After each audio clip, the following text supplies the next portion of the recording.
I got to turn this bad puppy up because what a week.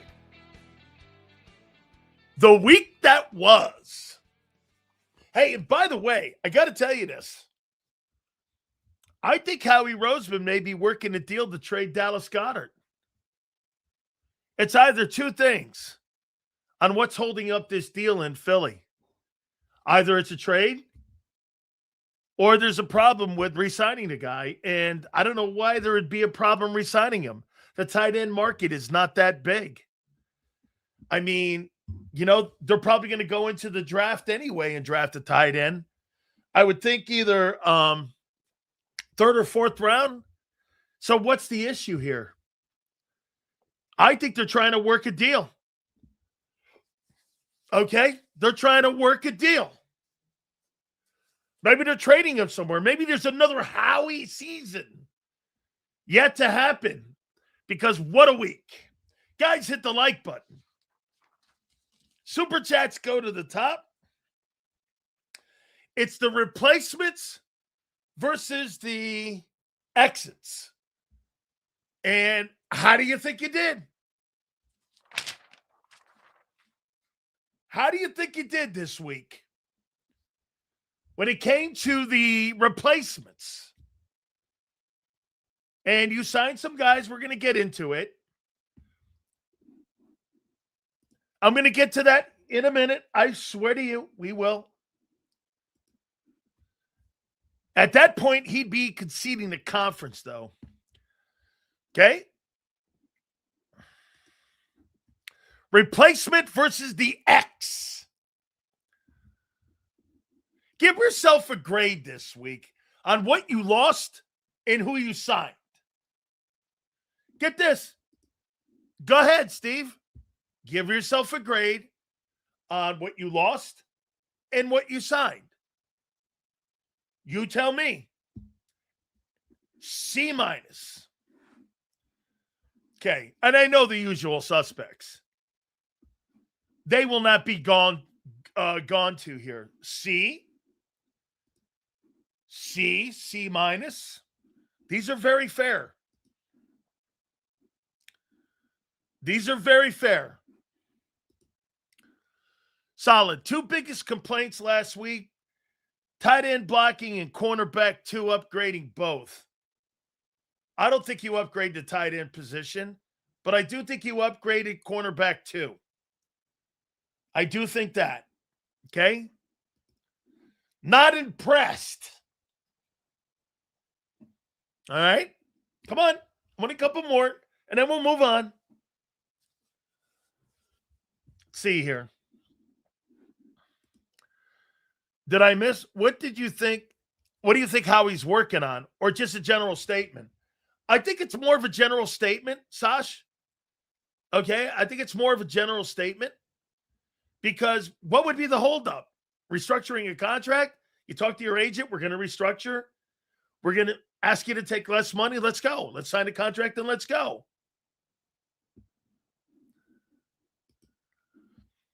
The hole at safety is as large as the Grand Canyon. I thought this too. I was just talking to Zander this. If we get Gennard and re-sign Goedert, it's a B. I think Goedert could be part of a deal that they're trying to construct with somebody.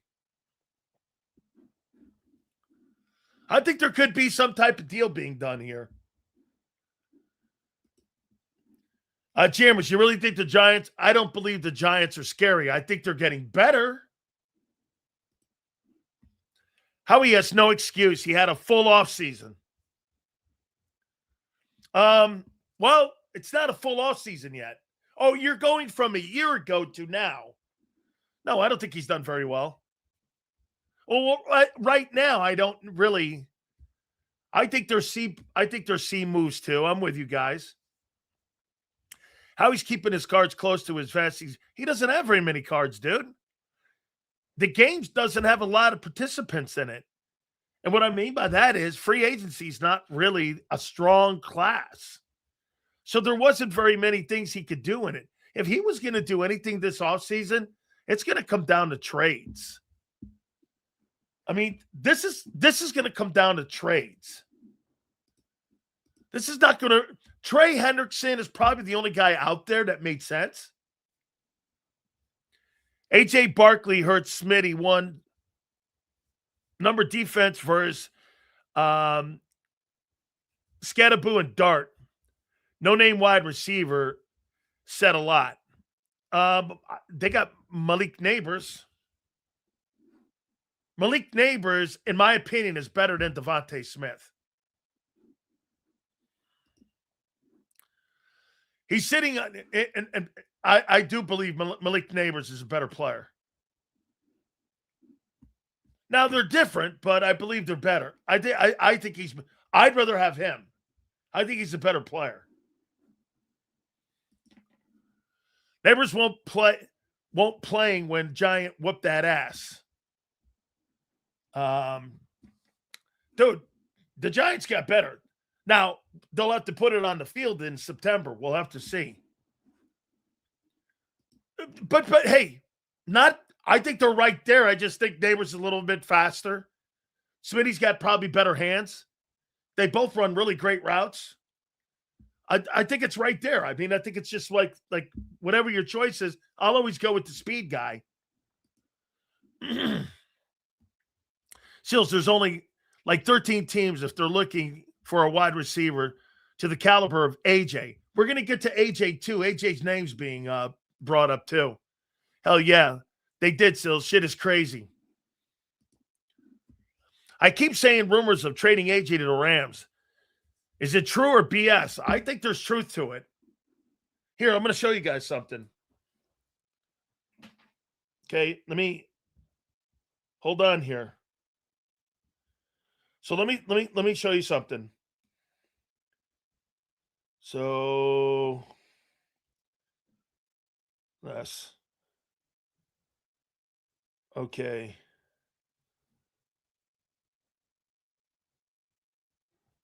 Let me go here. Hold on for a second. Sean McVay. Les Snead. So I got a text last night from Les Snead because I saw these comments last night. And I know Kevin Demoff and Les Snead very well. And I'm going to get to that in a minute here. Says, you think Project 89 can make a comeback? B. Pumper really believes we got something with this monster. Who's Project 89? Never heard of him. Howie's a great GM, but there's been a lack of a plan B this offseason. Actually, since last February 10th. Video I saw said of Nakua that he wouldn't make sense for the Rams. 3 wide receivers in that offense and putting AJ out wide and keeping Nakua in the slot makes total sense. You can put Puka Nakua in that slot and AJ and Devonta Smith at the Y and Z. How's that not make sense? Puka Nakua is a true slot receiver. AJ Brown's not. So, I mean, Puka Nakua is a true slot receiver. And he'd be with a quarterback that could get him the football instead of with the one he's with now. And they run the offense through the passing game and the receivers. And that would be an offense that AJ, if he took less reps, you're in there with Devontae Adams and you're there with Puka Nakua. Hey, I don't mind taking less reps because you're talking about 2 other elite guys. Not that I think that Devontae's not a really great player. That's not happening, guy. Will Anderson's a better ball player. Seals, great take on Goddard. He is offering a friendly team deal to stay home. Howie will make that last resort deal. What deal could Howie add Goddard to? Like an edge rusher, man. I mean, I know that they have Hawkinson up there in Minnesota. But would they want 2 tight ends? Would they want to try to trade for a draft pick with Kansas City? Trade Goddard It's a friendly deal now that you restructure the deal. You send him to Kansas City, and you get like a third round pick for him, a fourth round pick. I don't know. I don't know. It just seems that if it's just restructuring, you had a whole freaking week to do it.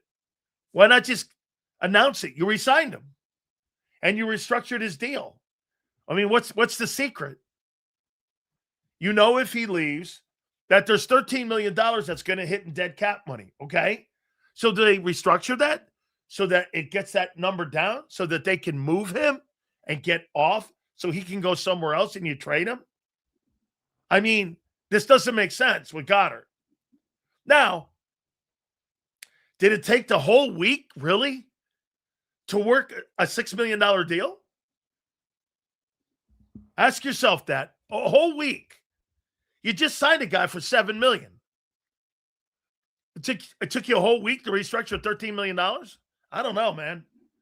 Sounds like there's some deals being made behind the scenes here on this. I would not be shocked if he gets traded today.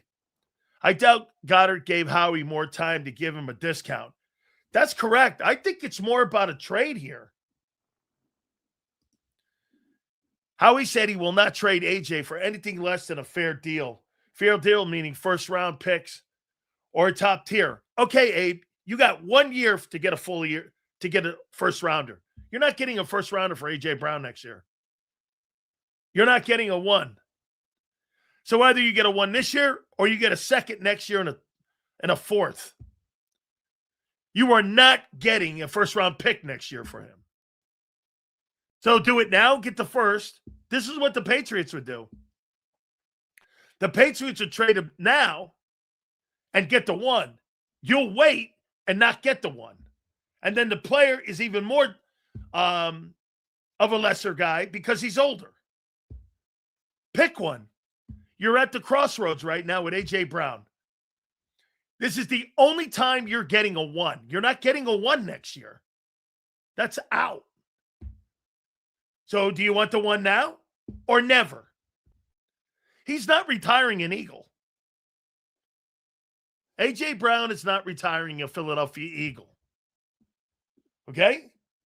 He's not. So, do you want the player or do you want the first-round pick? That's where you are. Okay? I mean, you think you're getting 1 next year? You're out of your mind. You're not getting 1. So I don't think the Eagles even offered a first this year. Maybe I'm wrong, though.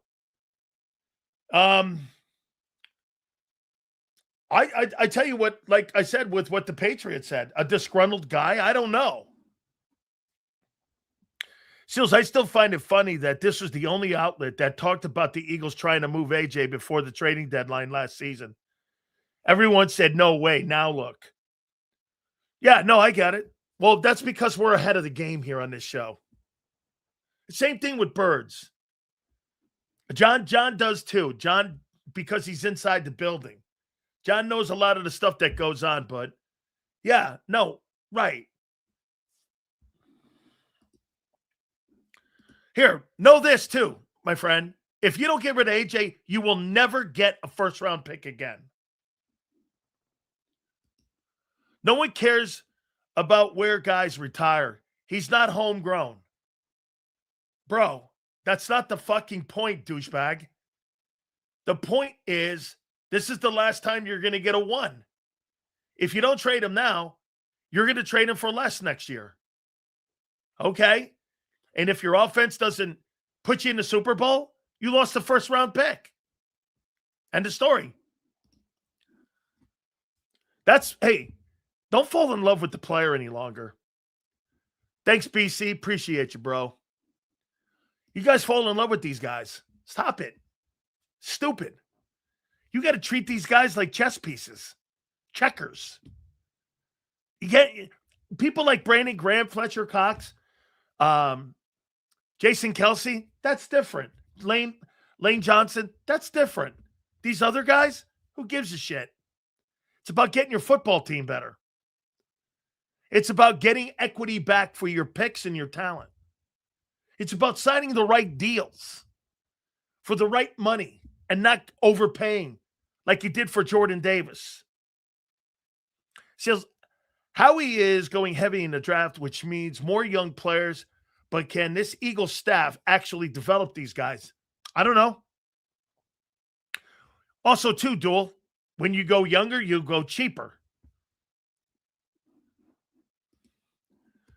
AJ, who wants every ball is not happy, is going to share catches. You're dumber than I thought. Smear the sills. Hey, if I'm going to share and I'm going to share catches, I'm going to share catches with Devonta Adams and Puka Nacua. Not fucking Devonta Smith and Jahan Dotson. And if I'm not going to be catching the football and I have to sit there and have Jalen Hurts as my quarterback versus Stafford, and Stafford sees to go to Devonta Adams or Puka Nacua, I know he knows what he's doing. I'm not going to have a problem with a guy who knows what he's doing in the pocket. I'm not going to have a problem with a guy who sees the game the way Stafford does. Hurts doesn't see the game that way. You know, I'll take that back. Hurts sees the game that way. He just doesn't have the skill set of Stafford. No, I mean, that's not a shade. You know how many quarterbacks in the NFL have the skill set of Stafford? Like, none. Okay? Like, none. Mahomes, at times. Burrow. Not even Allen. There's very few guys that see the. I think Purdy sees it a little bit like that because he's got a great play caller. You're missing the point. You're going to share catches with an elite arm because the elite arm knows where to go with the ball. Hurts doesn't.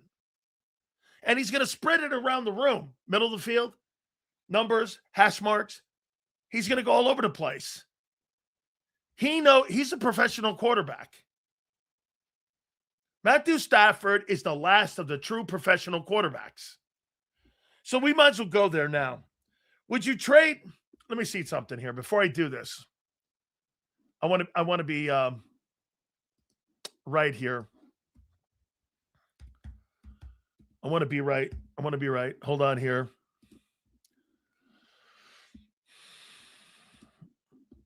All right. So let me go down here. Okay. Would you trade the 13th pick for A.J. Brown? If you're the Rams. Or how about this? Because it's being reported by Diana Rossini, and she reported it today, that the Rams were knee-deep in trying to trade for A.J. Brown. But then after the Trent McDuffie deal, they kind of walked it back a little bit because they just gave a ton of money to Trent McDuffie, and they're paying him APY $31 million. So they've kind of monitored it now, but there's some steam for this. Les Snead said, we're looking at everything. I asked him if he inquired about it, and it's true. They have. Now, that's not uncommon. Every agent during this time talks to everybody. That doesn't mean there'll be a deal done. They're looking at market value for their – look, do you understand when an agent calls somebody like Howie Roseman, what do you want for A.J. Brown? Well, we want a 1 and something probably else. Now, would you put Dallas Goedert and A.J. Brown for that 13th pick and the Rams send you back a 4? Because they need a tight end. You put Goddard and A.J. and send it to the Rams, and you bring back a 1. Hey, how about this? I'll ask you this. Would you send this? Would you send A.J. Brown and Nolan Smith to the Rams for Fisk and the 13th pick?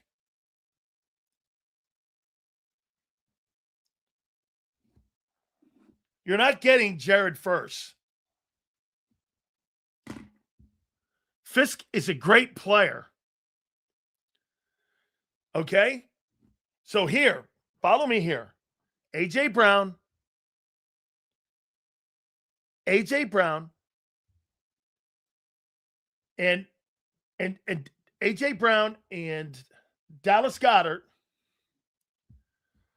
to the Rams for the 13th pick and Fisk.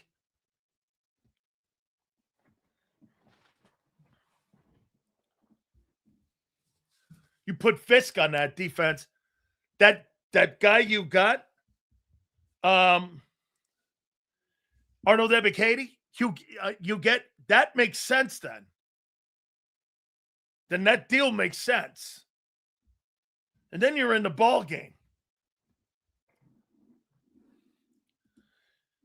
Dude, those days of having that kind of mentality is over with. You guys traded with the Dallas Cowboys to get Devonta Smith. Okay?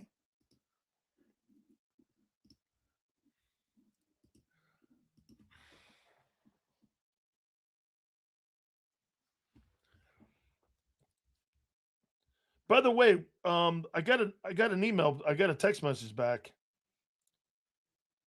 Okay? I got an email. I got a text message back from Nicole Lynn. I'm trying to get her on the program. Heck yes, I traded for the 13th pick. You got to open up a lot of options at 13, even if you wanted the best skill guy on the board and draft. Yes, give them both the wide receiver and the tight end. Here's why this makes sense. And here's why this is like a little bit weird. Like Dallas Goedert. I mean, what's the holdup? Restructuring doesn't take a week.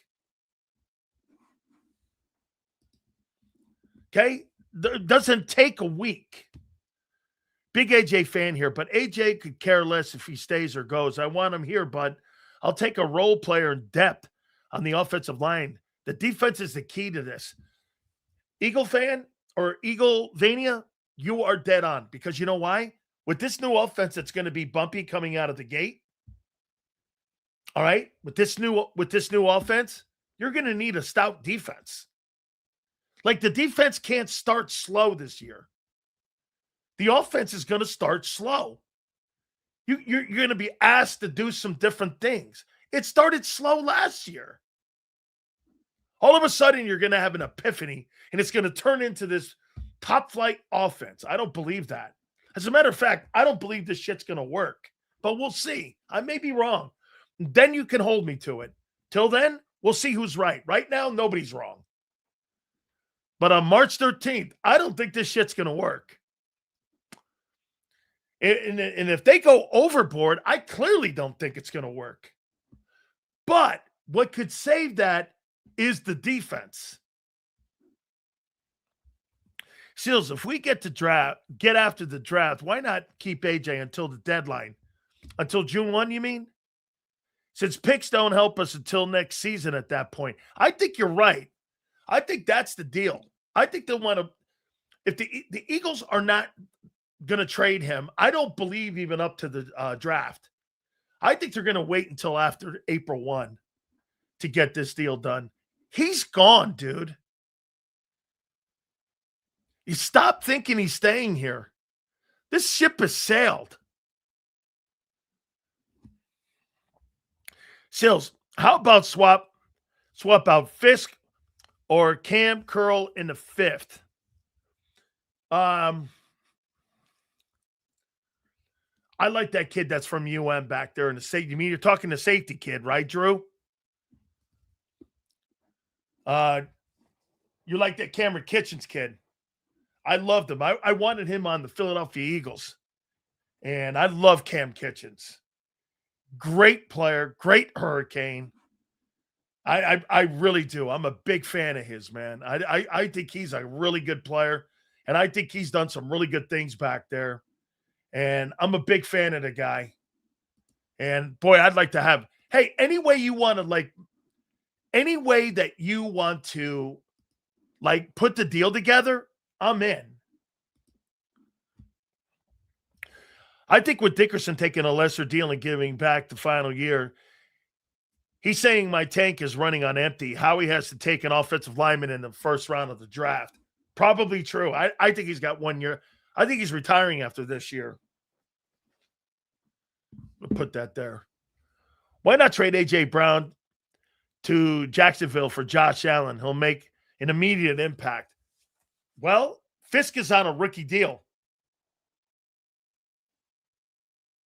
Allen's on a big money deal. Got to remember the money, guys. Stay in the money lane, Kyle. If you go get Josh Allen, what's Josh Allen's salary right now? Fisk is on a rookie contract right now. What does Josh Allen Jacksonville make? I'll show you why you don't do Josh Allen Jacksonville.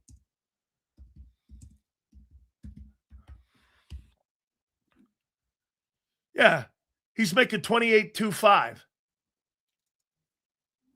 His base is $28.25.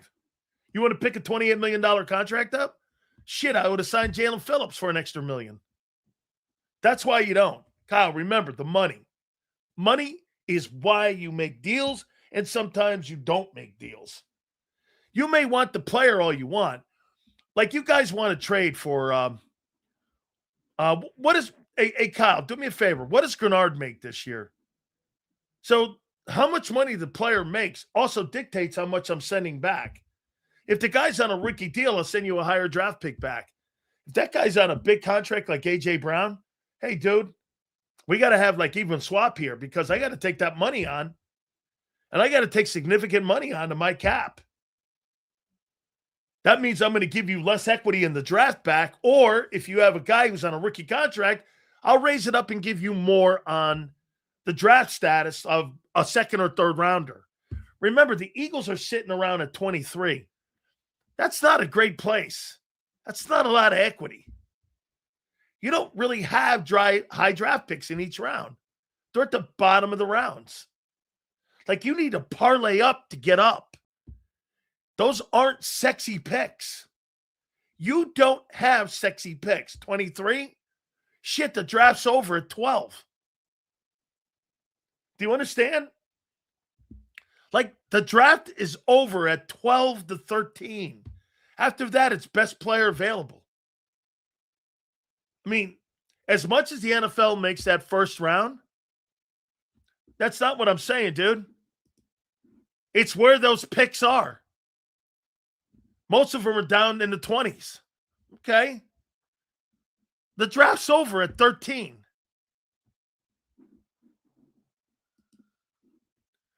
Seals, if we offered to match the guaranteed money the Panthers offered and paid at $27.5 a year, would we have gotten Phillips? I think it had a lot to do with that fourth year. Doomer mentality? What, telling you how shit works? Hey, M. Reyes, I've learned one thing about you. You hate the truth on how contracts work and how the league trades people and what they're looking at on trades. This guy doesn't like the truth. He's one of them dudes that doesn't like he wants to be lied to on how great everything is. Look at his comments every time he posts. A guy like M. Reyes, look at how he posts. This guy thinks everything is great all the time. I'm not even banging on anything. I'm telling you how shit works. He don't even want to hear how it works because it doesn't sound like something they can do. I mean, I think giving Phillips that cash and the extra year is the mistake. I agree. I'm not telling you that giving that guy $30 million. Okay? Let's see what this phony ass deal is. The Eagles have traded Quinn. Look at this guy.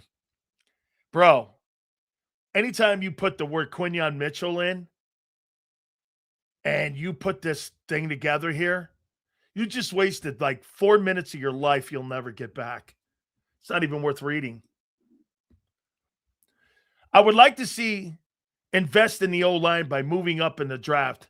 I say you move back in the draft and bring Sweat back. I say at 23, if that pick's not there, I think you move back, not up, and collect more picks for next year and get some equity where I can get a couple more twos.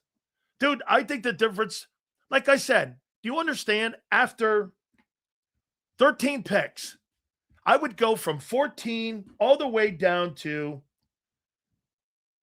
60. They're all the same. 14 to 60, don't look at the first round. 14 to 60, these guys are the same. They're the same dude. Same dude. Rasheed Walker from Green Bay. Bros, fake deals are always with the Broncos. Hey, dude, you put Quinyon Mitchell in a deal and you try posting that shit with me, I'll look at that and go, bro, the Eagles aren't trading these men. Mulata, Q, and Cooper. And maybe Devontae, because it's such a great – do you know why Devontae is a better player on the Eagle roster than A.J. Brown? Because of his contract and the skill of the player. He is a steal of a deal. I would never get rid of Devonta Smith. He's got a great hometown deal. He's a really good player. He's somebody you like. He's somebody you want on your team. He's probably one of the most untradeable guys with that A.J. Brown is so tradable, it's stupid. Devonta Smith is almost untradeable because of his contract and his youth. He's completely almost untradeable off that deal now. Like, you couldn't give the Eagles, you'd have to give the Eagles a 1 and a 2 for Devonta Smith right now because of his contract and how good he is and how young he is. That's how valuable of a player he is in that huddle. The money makes him even more.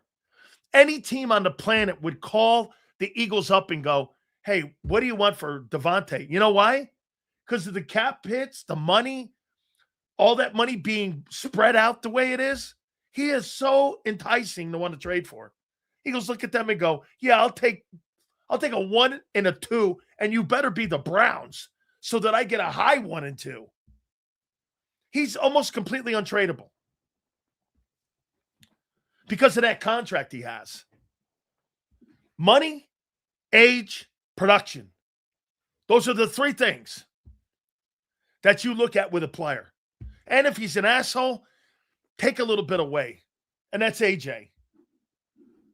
Like, dude, Devonta Smith, his money alone and his numbers alone, every team has probably called the Eagles going, hey, what do you want for Devonta? No, you don't have enough. General managers probably maybe don't even call about him because it's just too good a deal. It's too good a deal. Also, Terry didn't have Hurts throwing him football. Tyler Heineke and Mr. Sack record, Sam Howell before we got Jaden. Come on, dude. Hey, dude, no doubt, Terry McLaurin has had horrible quarterbacks. He's had just about as many bad quarterbacks as you saw with the wide receiver that was in Arizona all them years. He's had terrible quarterbacks. He's had one decent quarterback in the building in there, and that was Jaden Daniels that rookie season. That's a true comment. Okay, Larry Fitzgerald had as many bad quarterbacks as what Terry McLaurin has had. That's a no-brainer. Okay? The Rams might be doing this deal for now, but also long-term setting up Adams to retire in 27, have AJ take over on the outside with Puka. I mean, yeah, I would say that. How many more years does Devontae Adams have also? How many more years on those tires does he have? By the way, too, it might entice Stafford to stay another year. Andre Johnson had shitty quarterbacks when he was with the Texans. Absolutely. Talking about Devonta playing somewhere else is blasphemy. Never happened. It just never happened. That guy's going to retire an Eagle.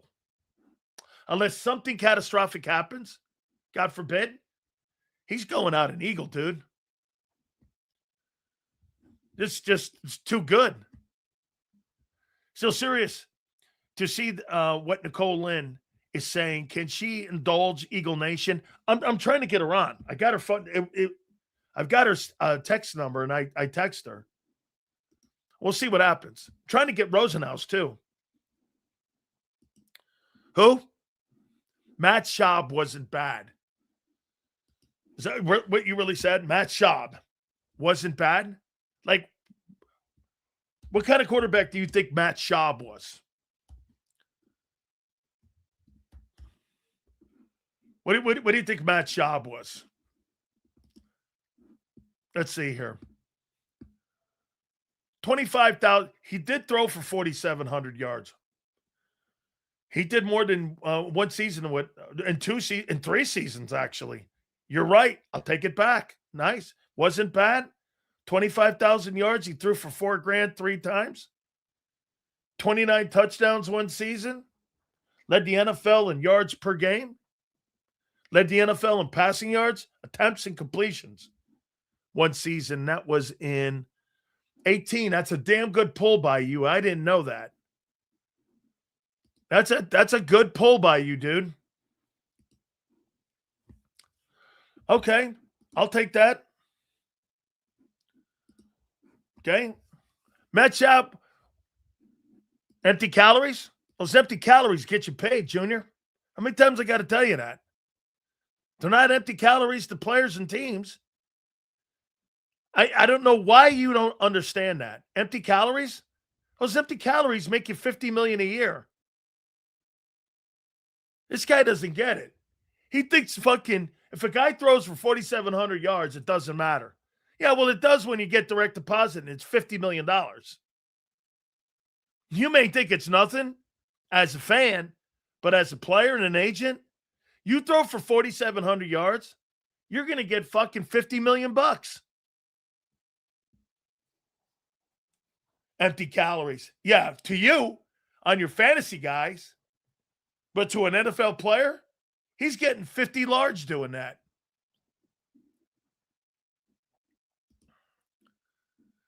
Big Seals, how good does Murray improve the Vikings?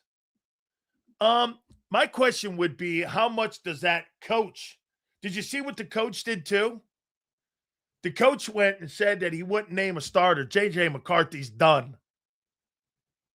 Okay, he is done in Minnesota. All right? Sam Darnold hasn't asked for it yet. Sam Darnold got $30 million from the Minnesota Vikings, and now he's got $32 million, and now they're restructuring, and he wants $50 million from Seattle. He's going to get $50 million. Hey, and for the record, Sam Darnold's going to get, for a guy who was on 5 teams, he got $32 million. Sam Darnold didn't get 50. No, but he got 32, and he was cut 5 times. And now after winning the Super Bowl, he'll get north of 50. The revisionist history? He's done more than Hurts has ever done as a passer. Sills, is that why JSN hasn't got his contract? Because Darnold wants more money. Sam Darnold's getting paid. Eagles are 7th in odds for the next Super Bowl, winning and dropping. We'll see. We'll see what happens in this free agency time. Okay? I didn't say that, dude. I said he's done more in 4 seasons than what Hurts has ever done. It's not what I said. Doofus. Really. Dude, Hurts is a shitty passer. It's why A.J. Brown wants out. He wants to go to a place with either Mahomes, Allen, Drake May, or what was the other one? Justin Herbert. Your own player saying it. How come you don't? What? AJ's now saying he wants to go to a better guy. I'm not saying it. It's not just me. It's AJ Brown now saying it. I mean, you tell me. AJ Brown's now saying it. This guy's such a stat. Okay. What? A stat elitist yet never recorded any. Okay. That's not true, one. And secondly, that's how you get paid. Hey, let me ask you this. How did Kyler Murray get $46.1 million then, dude? Was it based off his wins? You tell me. Entice Raymond. How did fucking Kyler Murray get paid? $46.1 million. Based on what? How did Trevor Lawrence get $55 million? Based on what? Can you tell me? How did they get all that money? They're making more than Jalen Hurts. How in the world did they get paid? No. You don't get $55 million for being a number one pick. How many number one picks end up not getting paid? Those were contract extensions. He didn't get $55 million based on he was the number one pick. He ran through his contract as a rookie, his rookie contract. Same thing with Kyler Murray. Those were extensions. What did they give those $55 million extensions on? Because he was the first player taken?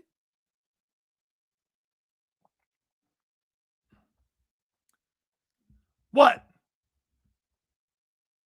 How did they get paid that money?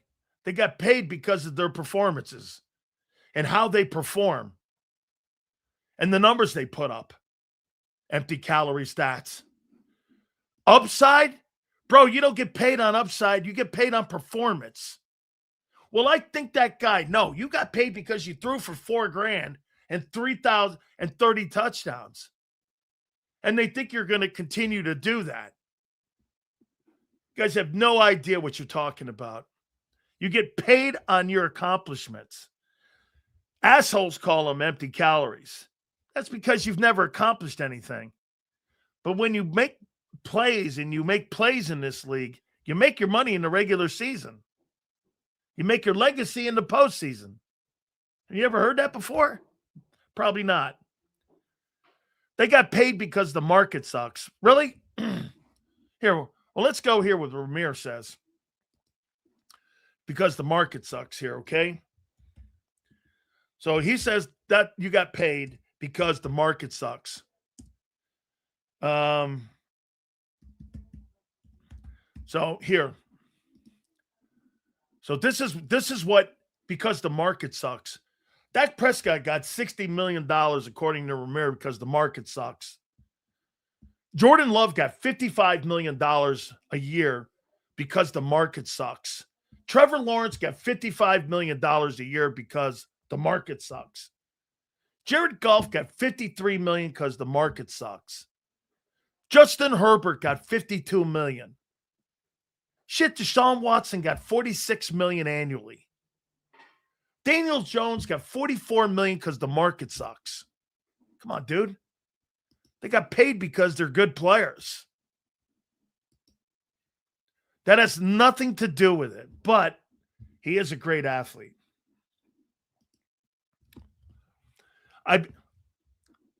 Really? The highest paid player in pro football was a fucking fourth rounder. Matt Schaub still has his jersey hung at Barnaby's in Westchester. Oh, he's a legend. Daniel Jones is a good player. I didn't say that. The Colts said that. They gave him 44 large.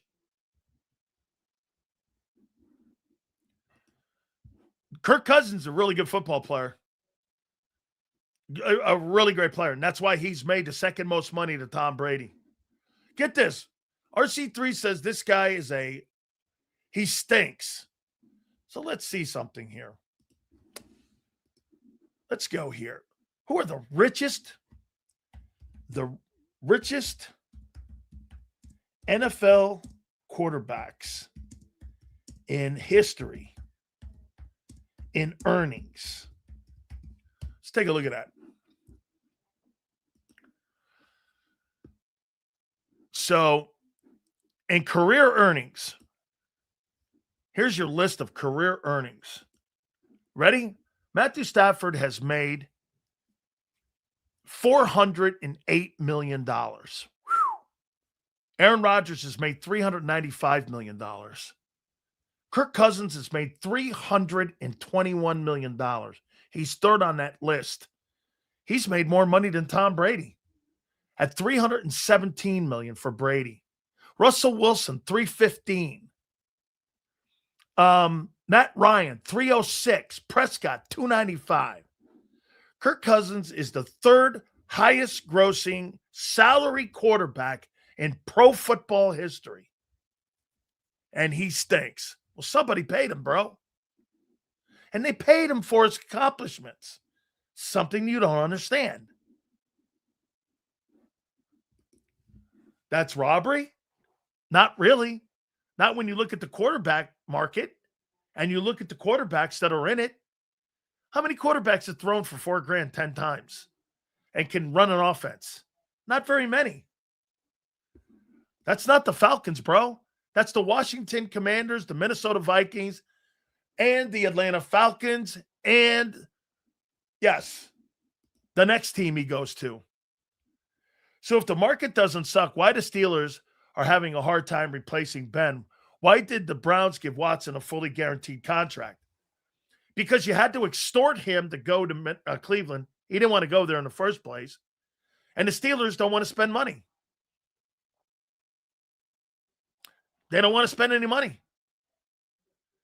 And they never had a good plan. They should have moved off of Ben. They should have traded him. Got a first-round pick and went looking for it. Hey, you think finding a quarterback is that easy? It's not. And what the Eagles have done, why do you think the Eagles have a $250 million offense? Because the quarterback's not elite.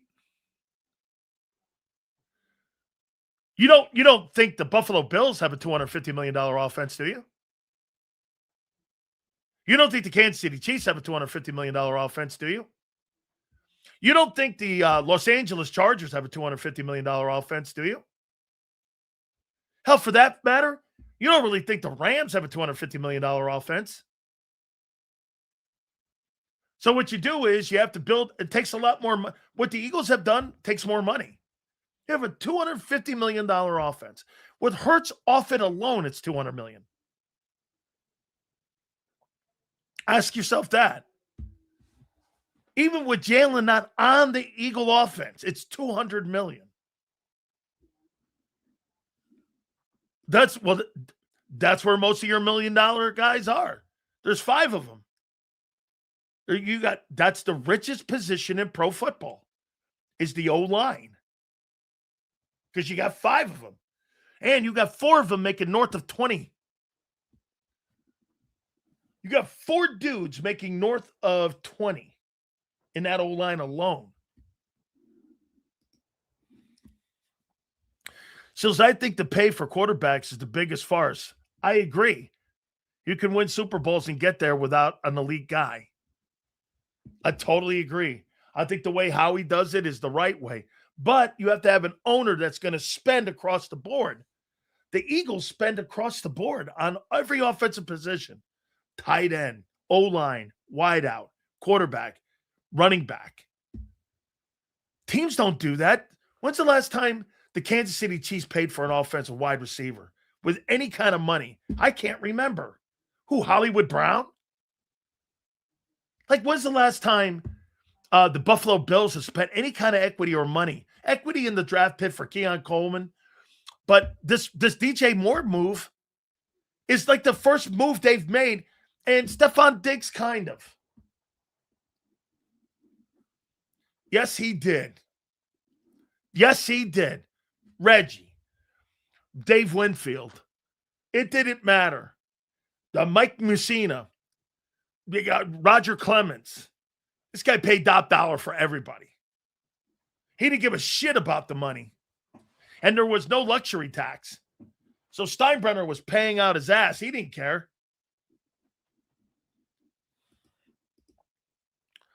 I used to think this was the smartest fan base in the NFL. Man, this is far from the truth today. They're not very smart because they think because if you throw numbers up, it means nothing. Well, that's how this fucking guy got. Hey, get this. So the Buccaneers signed a guy. What's that guy's name? They signed a guy yesterday. What was that dude's name? They signed that guy yesterday. What the hell is that dude's name that the Bucs signed? And they saw 11 sacks with the guy. What the hell is that guy's name? Oh, yeah. Al-Quad Muhammad. So they've signed Al-Quad Muhammad from the Detroit Lions. They immediately think they go like this. They see 11 sacks. And they got Al-Quad Muhammad, and they go, well, Sills, this morning, everyone called in, and they go, who is this guy? I go, he's a situational pass rusher. He had about 400 and some odd snaps. He's kind of like a Bryce Huff kind of guy. And he played on the other side of Aiden Hutchinson. And they go, well, I go, he can't set the edge because he's not he never started anybody. He's never started. That tells you a red flag already. He can't play the edge. He's not a 3-down player. He's a 2-down player. Well, still, he had 11 sacks. That doesn't mean he's a 3-down guy. Jalen Phillips is a better player than that guy. And plus, you signed him to a 1-year contract. Whatever. Anytime you see 1-year contracts, always know this. It's a show-me contract. That's not telling you how good the player is. The 1-year contract's telling you what you think of him. Hey, I'm not sure about you.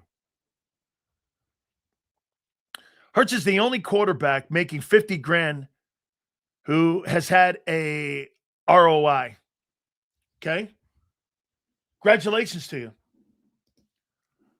Seals, I read that Goddard and AJ are tied together. I'm thinking too. It doesn't take a week to restructure a contract. I think he's on the trading block, and I think they're trying to move him somewhere.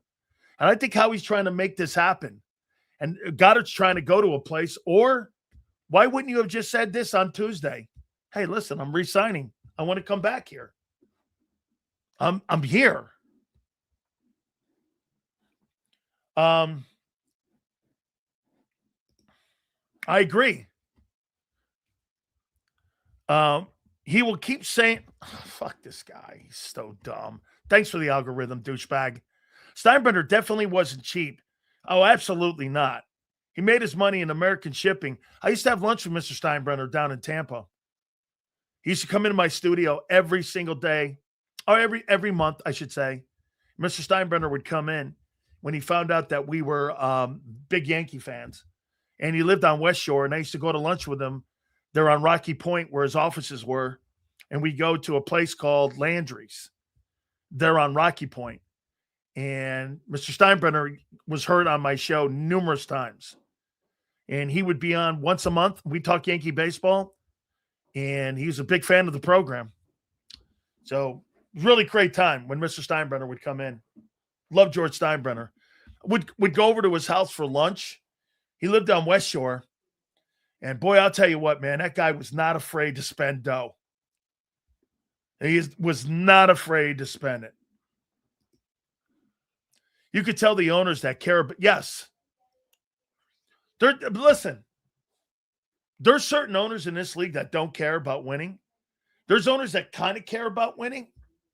And then there's owners that are just infatuated with it.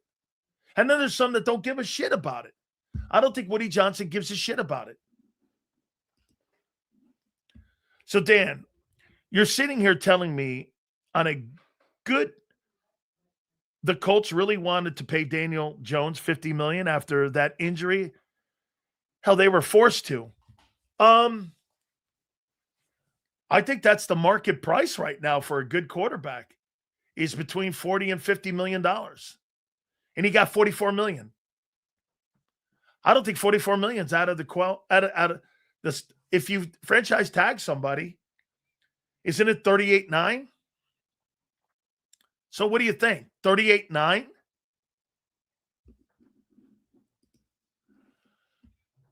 Now ask yourself this. You see this cocksucker here? Does it take a week to restructure a contract? Yes or no? Folks, does it take a week to restructure a contract? And how do you even know that he's involved with that? I'm not saying he's involved with the Minnesota deal. No, I'm asking a question. Irked? M. Reyes, you don't irk me, guy, because I don't give a shit that much. How could it irk me? That means I would have to respect you for you to irk me. And I don't. So how could I ever be upset? Remember, when you upset somebody, that means I have to respect you, and I don't. 4 p.m. the Goddard deadline. Okay, that's at the top of the hour. If the Rams are a thing, which kind of sounds like it's a real high interest, give me verse. You're not getting verse, dude. Okay? Hey, bro, you let me handle the show. Appreciate you being here. And by the way, don't be so sensitive. How do you know I was talking to you? How do you know I was talking to you? Everyone seems to be sacrificing their own stats to play for the Eagles. Really? Like who? Who's wanted to come here and play? Like who? What guy have you seen that has wanted to come and play here? Like who? What big-time free agent have you signed? You traded for AJ. What guy, like one of the top dudes that wanted to play here? Like who?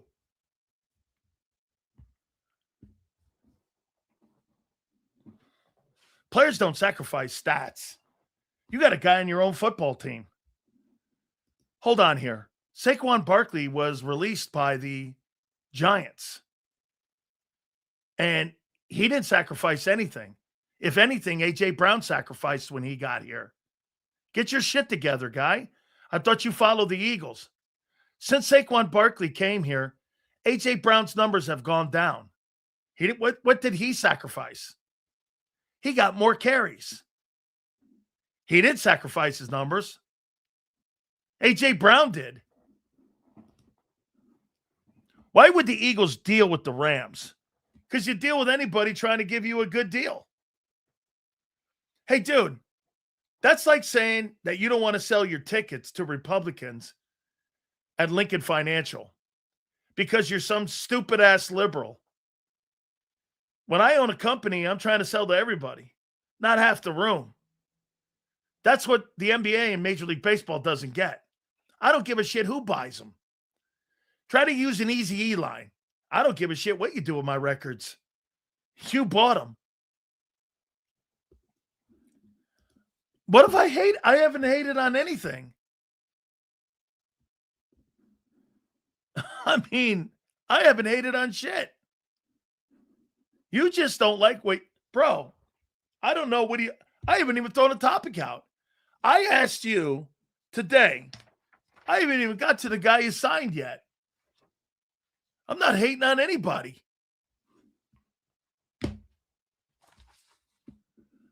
No idea what you're talking about. What have I fucking hated on?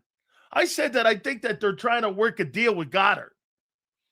But I also think that they may be trying to trade the guy. I don't want to screw you up. I was asking if it was 4 p.m. for Goddard's deadline sales. I think so. I think so because they punted it from Tuesday to Friday. So I think so. Okay? Still, sources are more reliable than yours, bud. I don't see You getting people on your show. Oh, wait. Thanks, man. Oh, I know. Everybody in here says we have nobody that comes on the show, and yet everybody does. Okay. And the Eagles called to try to stop the show. Why do you think the Eagles called to try to stop the show and we get everybody on the show? Do you ever ask yourself that? It's because what we say here is the truth. No, Sills, I was saying if the players come to Philadelphia, they have to sacrifice their personal. Okay, yes, David. You're right.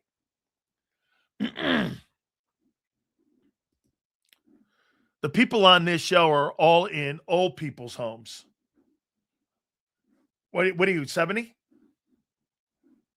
And Tice Raymond, you must be 70 then. Not this guy. I'm done with this guy for the week. Let's see here. Hang on. Let me see. I see politics. Sleepy Dan. Hey, dude, your boy Biden, it's like a weekend at Bernie's. If it was anything like politics, I'd be like giving a sizable percentage of your voting base. Hey, bro, I don't really need you. I could block you and live my life without you, like I have for 40 years in broadcasting. You think I need you? Remember something. Make me like you and make me want you. Or I could do without you like I have for 40 years. I'm not a liberal, dude. I'm Big Sills. We talking football. I don't give a damn. I appreciate your work. Fuck politics. Agreed. Hey, bro, like you said, okay? Big Sills. I'm not a liberal. I'm Big Sills. Sills, you love Reyes. This guy here? Or this guy here? I would say it's the truth, but it's definitely cerebral speculation and entertainment. And most of us love the show, big dog. Hey, man, I love you being here. Hey, listen, I'm just giving you a bunch of shit. It's all good. No crying. Big emotions. Like that. Oh, it is Friday the 13th. Ooh. Friday the 13th. Okay. Friday the 13th. Hey, LJ, why don't you kiss my ass, douchebag? This guy's such a pussy that what he's done, this guy has gotten a different thing here so that he could come on the show. Now he just exposed himself, and now he just showed who he is. Hey, LJ, seriously, go back to Canada, dude. I think the gates are closing. I'm not surprised the Rams are interested in AJ. He beat them by himself in only 2 quarters. You know, I mean, I agree. Yes, sir. All right, so let me get to your boy that you signed. Arnold Ebiketie from the Atlanta Falcons. You know, they drafted a boatload of edge rushers down there with Raheem Morris. And he's kind of a situational guy. And first and foremost, do I hate it? No. Now, it's got to make sense. If that guy is your edge rusher and that guy is your dude, you're in trouble. But is he better than Aziza Ojalara? And is he better than the other guy, Joshua Uchikuchi? Yes, he is. I believe he was the 38th player taken, which is very high. And I don't mind the trade if you get a 1. Okay? If you get a 1.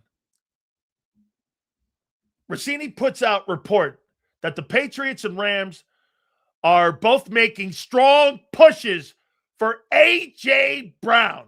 Nothing has been agreed to at this time as negotiations continue, but both teams continue to show heavy interest.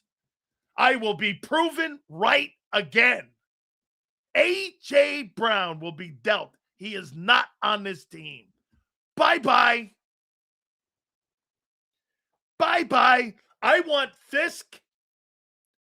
I'm going to send you AJ and Nolan, and I want Fisk in the 13th pick. And let's get this done. Sills, why does it feel like this AJ thing is a huge domino that's waiting to fall this free agency? Hasn't been as entertaining, though. I agree. Hey, AJ Brown is going to be dealt. He's going to be dealt, baby. Woo! By the way, I will not relent. It's still the Patriots. Do you know what the Patriots have now faced? Hey, Z's going to be on the bottom of the hour. You ready for this?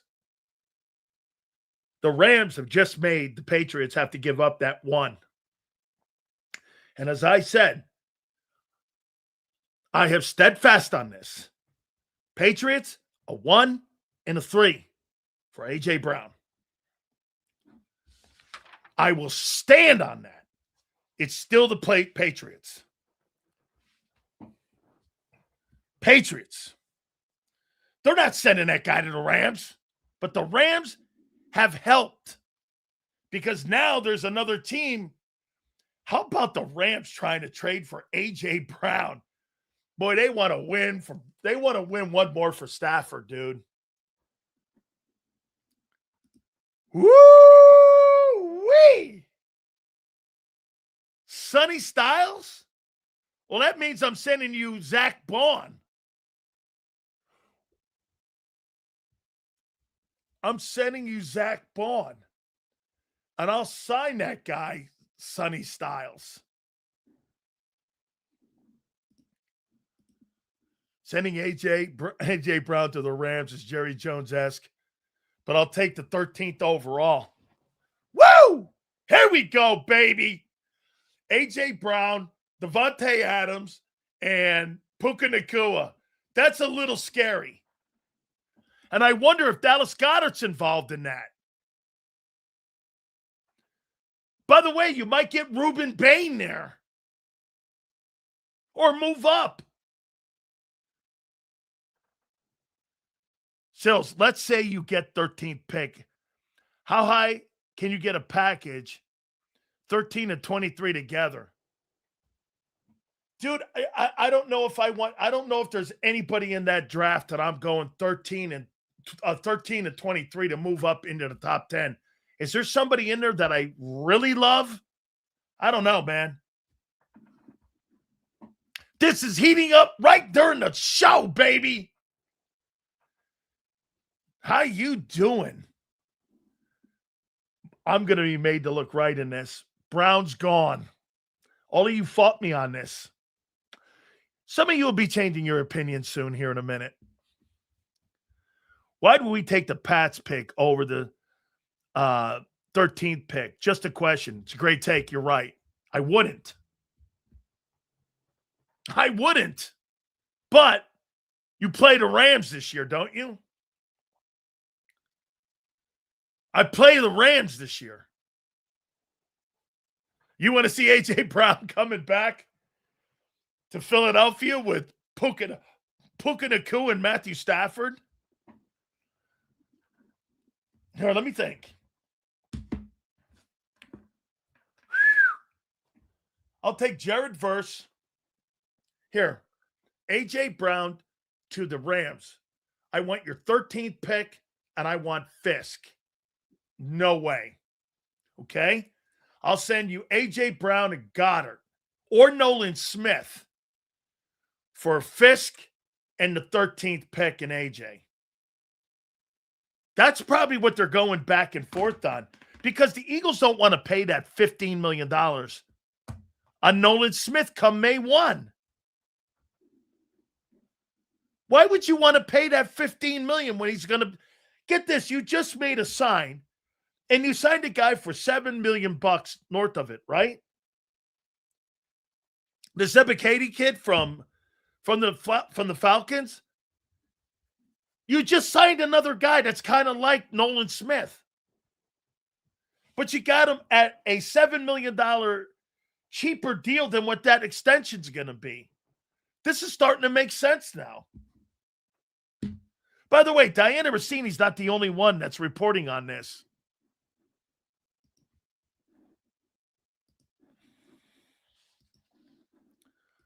Let's see here. Okay. We got a little bit more news here with this. Okay.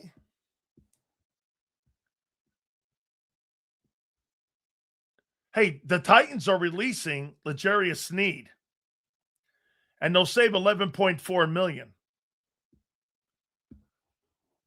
I'd be kind of interested in that guy. McVay can't beat the Eagles. 0-4 versus Sirianni. And you can't beat the Chargers and Jim Harbaugh. I guess BJ efforts to get the channel taken down failed, so he reincarnated. Yeah, LJ is saying, as a new dumbass. Absolutely, that's what he did, Zander. He exposed himself, as usual, being the stupid shit he is. Unless the Pats send two. Hey, LJ, couldn't put the channel down. What happened, guy? Go make another one. Keep trying, bro. Keep trying. They've been trying to take Sills down for 35 years. Keep trying, dude. Keep trying. They've been trying to knock me out for 35 years. Keep trying, dude. Keep trying. Oh, Canada, my heart doesn't ache for you. Oh, Canada, you stink on high heaven. We took your sport from you, oh, Canada. We now are the kings in hockey. What else do you have but spilt milk and sour milk and bad cheese? Oh, America.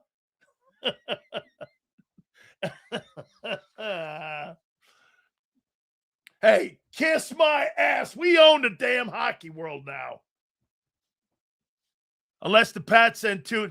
They're not sending 2 number ones for A.J. Brown, brother. That ain't happening, man. Okay?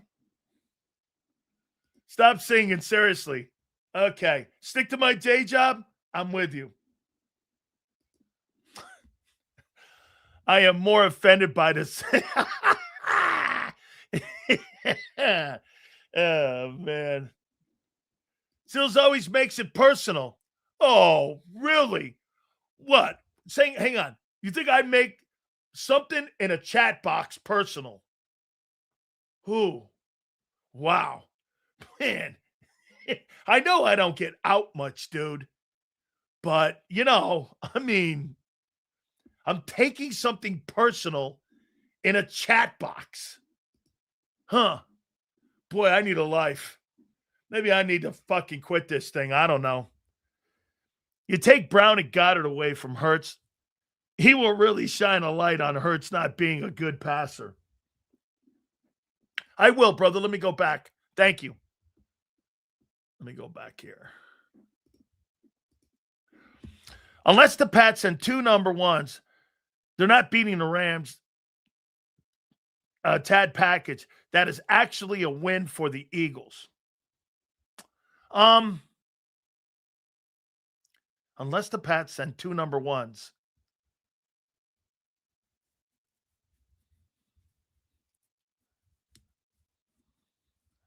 How's it a win for the Eagles, Marsh? Marsh, how's that a win? Okay, unless the Pats send 2 number ones, they're not beating the Rams trade package. This is actually a win for the Eagles. Okay. It's a trade package. Hostility? Bro, I'm going to use a line that I hope people in Philly will help me out on. You must not be from Philly then, because this is how Italians talk. Not sure, Robert. You must be used to one of them households. Please pass the cheese. Hey, please pass the milk. Give me the milk. Hey, bring it over here. Bring it over here. You're defeating the purpose. Hey, if you cook the steak too much, you're defeating the purpose. Bring it over here. Bring it over here. I love that Raging Bull line. You want your steak?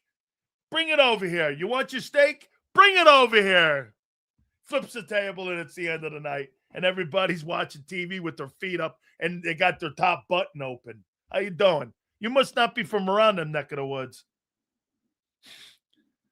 Okay? Sills, tell them to cry harder. That's my line. How you doing? There you go. Thank you for letting me use the line too, by the way. Sills is from Stamford, Connecticut, so he can't talk shit. Bro, my folks are from Italy, guy. Happened to land there. They lived in New York forever. I don't know what the fuck you're talking. You don't know shit about me, guy. But by the way, I was raised in a home where nobody spoke English. Barely. Really? I'll tell you what I do have a tie to, dog. Your boy Jerome Brown that hangs in them rafters. Do you? Do you have any tie to any player? I do. I have a Hall of Fame tie. And that's that guy behind me, that Zander got. There you go, over there. What's your tie? My tie's to Jerome Brown. What's your tie?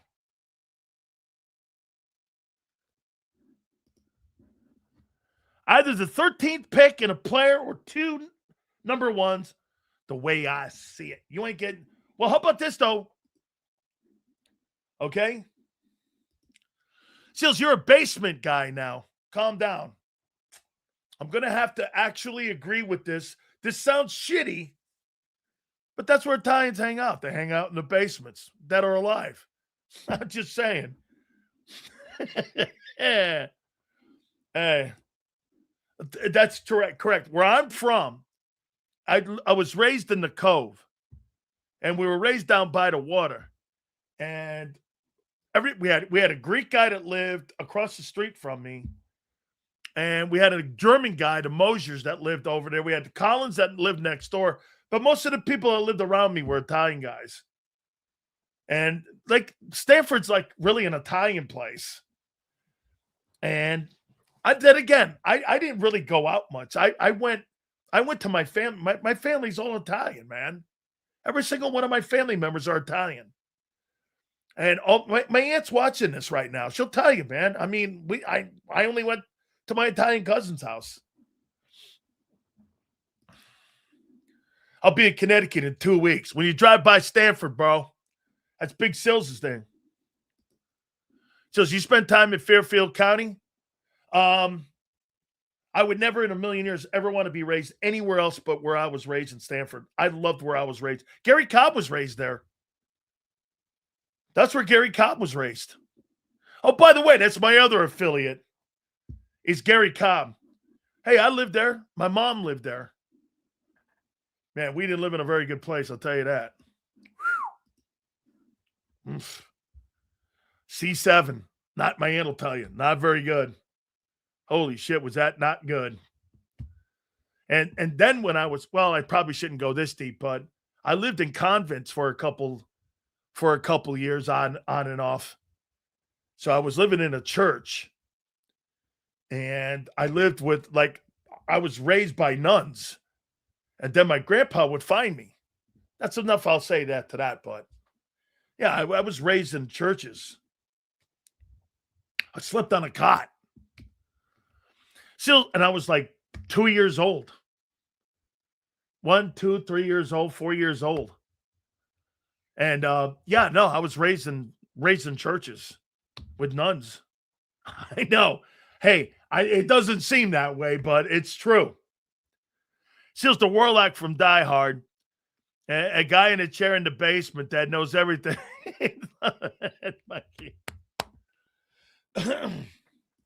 I like the kid Spencer Fano. I think he's a good-looking prospect. I do. Man, you get that 13th pick, though, man. I'm starting to look at Bane and them guys. Okay? This is the combo he had when he took his wife out on the first date, the poor woman. Hey, dude, I've been married 35 years. 35, let me see. Whatever, 19. Hey, Sue, do the math for me. You know me, I can't do it. So, like, I met my wife in 88. And when my Uncle Rocky was alive. So from 88 until today, I've known my wife. I've been married probably 4 years after that. So probably like 36 years I've been married. And go shine my box. How you doing? Okay. I was 4 years old, Bet, when I was in the convents. Okay. But Grandpa used to find me in Norwalk, right? Over in that church on the hill there when you go down to C7. That's right. My aunt knows the story. Hey, but by the way, I forgot all that stuff, really. My aunt and my grandparents and everybody. I had a great life. No crying. I would never want it any other way. Completely raised the way that she raised me and my grandparents raised me and my Uncle Richard. Never in a million years would I want any other way. They've given me a wonderful life. Dear Howie Roseman, I would like to be traded to the Legion of Doom, the Harlem Globetrotters, or the Wu-Tang Clan. No, Aunt Betty's right there, bro. Absolutely. She's a hell of a woman for putting up with you, Sills. She's not, as my aunt will tell you, she's not here. That's why I can talk shit. She's not quite here, but she's a smoke machine, though, I'll tell you that. St. Joseph's, that's right. Yep. That I'd look out the window, and my grandfather go, "Hey." I'd look down and go, "How'd you find me?" He'd bring me like a milkshake. I'm probably giving you too much information from Big Sills Pass. A peach and when I was a little tiny kid, a peach and a strawberry milkshake. And I would be in these, they were like orphanages in a way. And then finally my grandfather said, "Yeah, we're not doing that." My aunt too. "We're not doing this anymore." And then I moved in with my grandparents. And everything was great after that. And it's been great ever since. Yeah, my folks got me to the NFL. My folks got me all this stuff. My folks got me this. I do this because of my folks. Okay?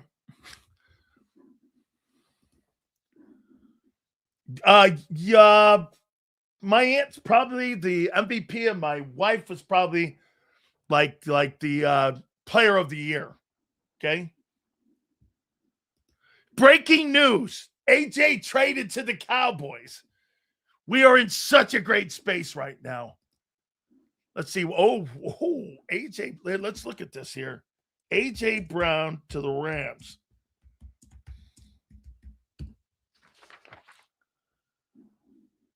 Diana Rossini.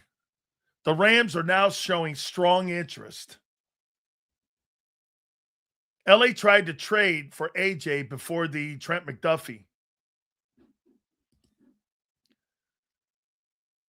Negotiations are going on as we speak for a potential AJ Brown trade. Let's see. Oh my God. You got going here. What is this? This is fabulous. That's right. Went to KT Murphy. I love that too, man. I love that place. Let's see here. Yeah, but they found that. My aunt and my grandparents always found me. They tried hiding me away and all that. It was stupid. It was all good. Anyway, made me the guy I am today. Teams trade players like stock. You have to get off the stock while that's correct. That's exactly why. Okay? That's exactly why the Patriots succeeded.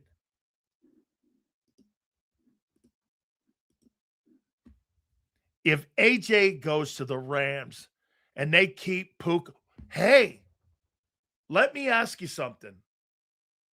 Do you think the Rams are a little bit nervous of Puka Nakua's behavior?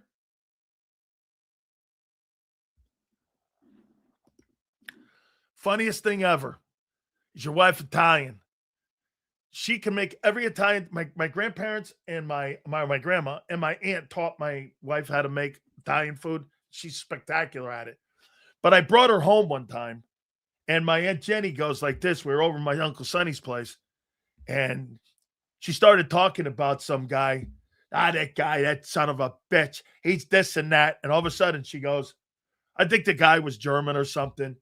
And my aunt Jenny looks over at my wife and goes, "Excuse me, honey, you're not German, are you?"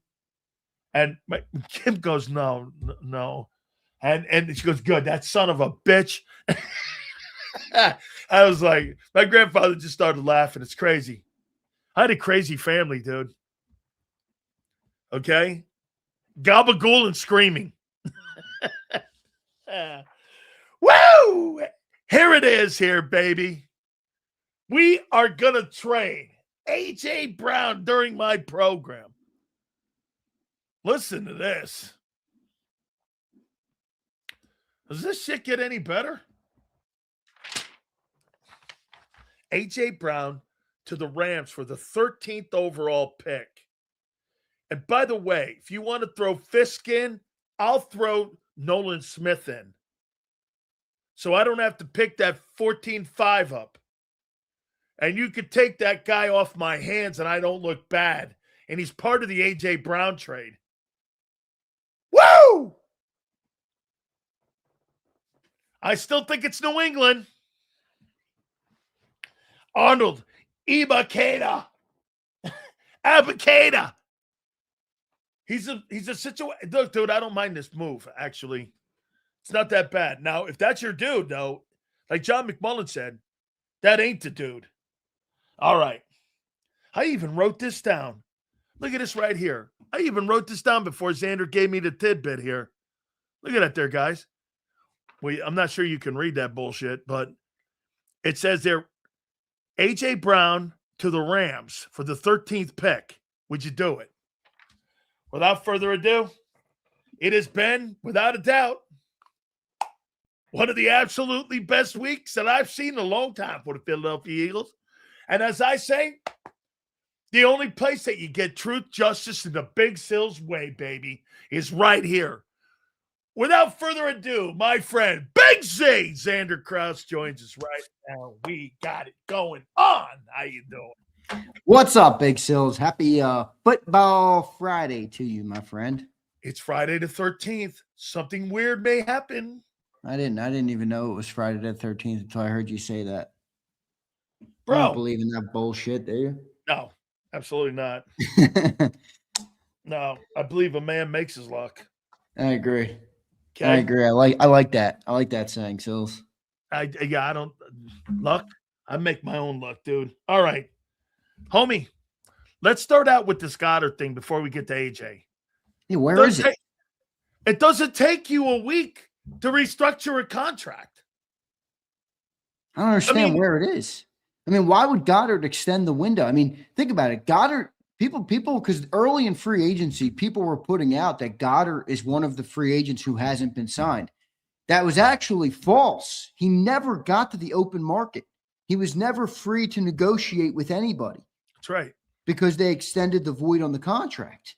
So I don't understand why would Goddard agree to do that without the without being at least told, hey, the deal is going to get done. And better yet, why would his agent do that? Because they're in a deal right now to be traded. Right. So there's got to be something going on. But I thought it would be back to Philly. You think traded? Yeah. Yeah, but he's a free agent. Yeah, but you also get to maybe get a deal with this new team, and you get to go to a winner. Whereas if you go out in the open market, I'm confused though. How can they trade him? Is it because of the 13 million? It's because of those void year things? Yep. Now, maybe out the door, they're going to give Goddard more money, and then they're going to restructure a contract, give him a bag of money out the door, and that's going to compensate for him being dealt to a team. Okay, Zander did this. Let's take that off the table. Why would you extend, though? Why would you wait 5 days to do all this? It doesn't take you 5 days. I agree with that. I mean, I tell you what, if this doesn't end favorably for Goddard, I mean, his agent's going to look like a royal dumbass. I mean, you got Kate Otten getting $10 million. You got guys getting money in free agency here. Goddard was probably one of the better tight ends that would have been on the open market, even with the age. And he didn't even get a chance to test that. Now you're 4 days later. Teams have already spent up a lot of what their free agency budget probably was. And I tell you what, we'll see. It's funny to watch because here in Philly, we have some players that have agents that are like Drew Rosenhaus, who I understand the way they do business. They want every single penny possible for their client. I understand it entirely. And now you have an agent. Who's Goddard's agent?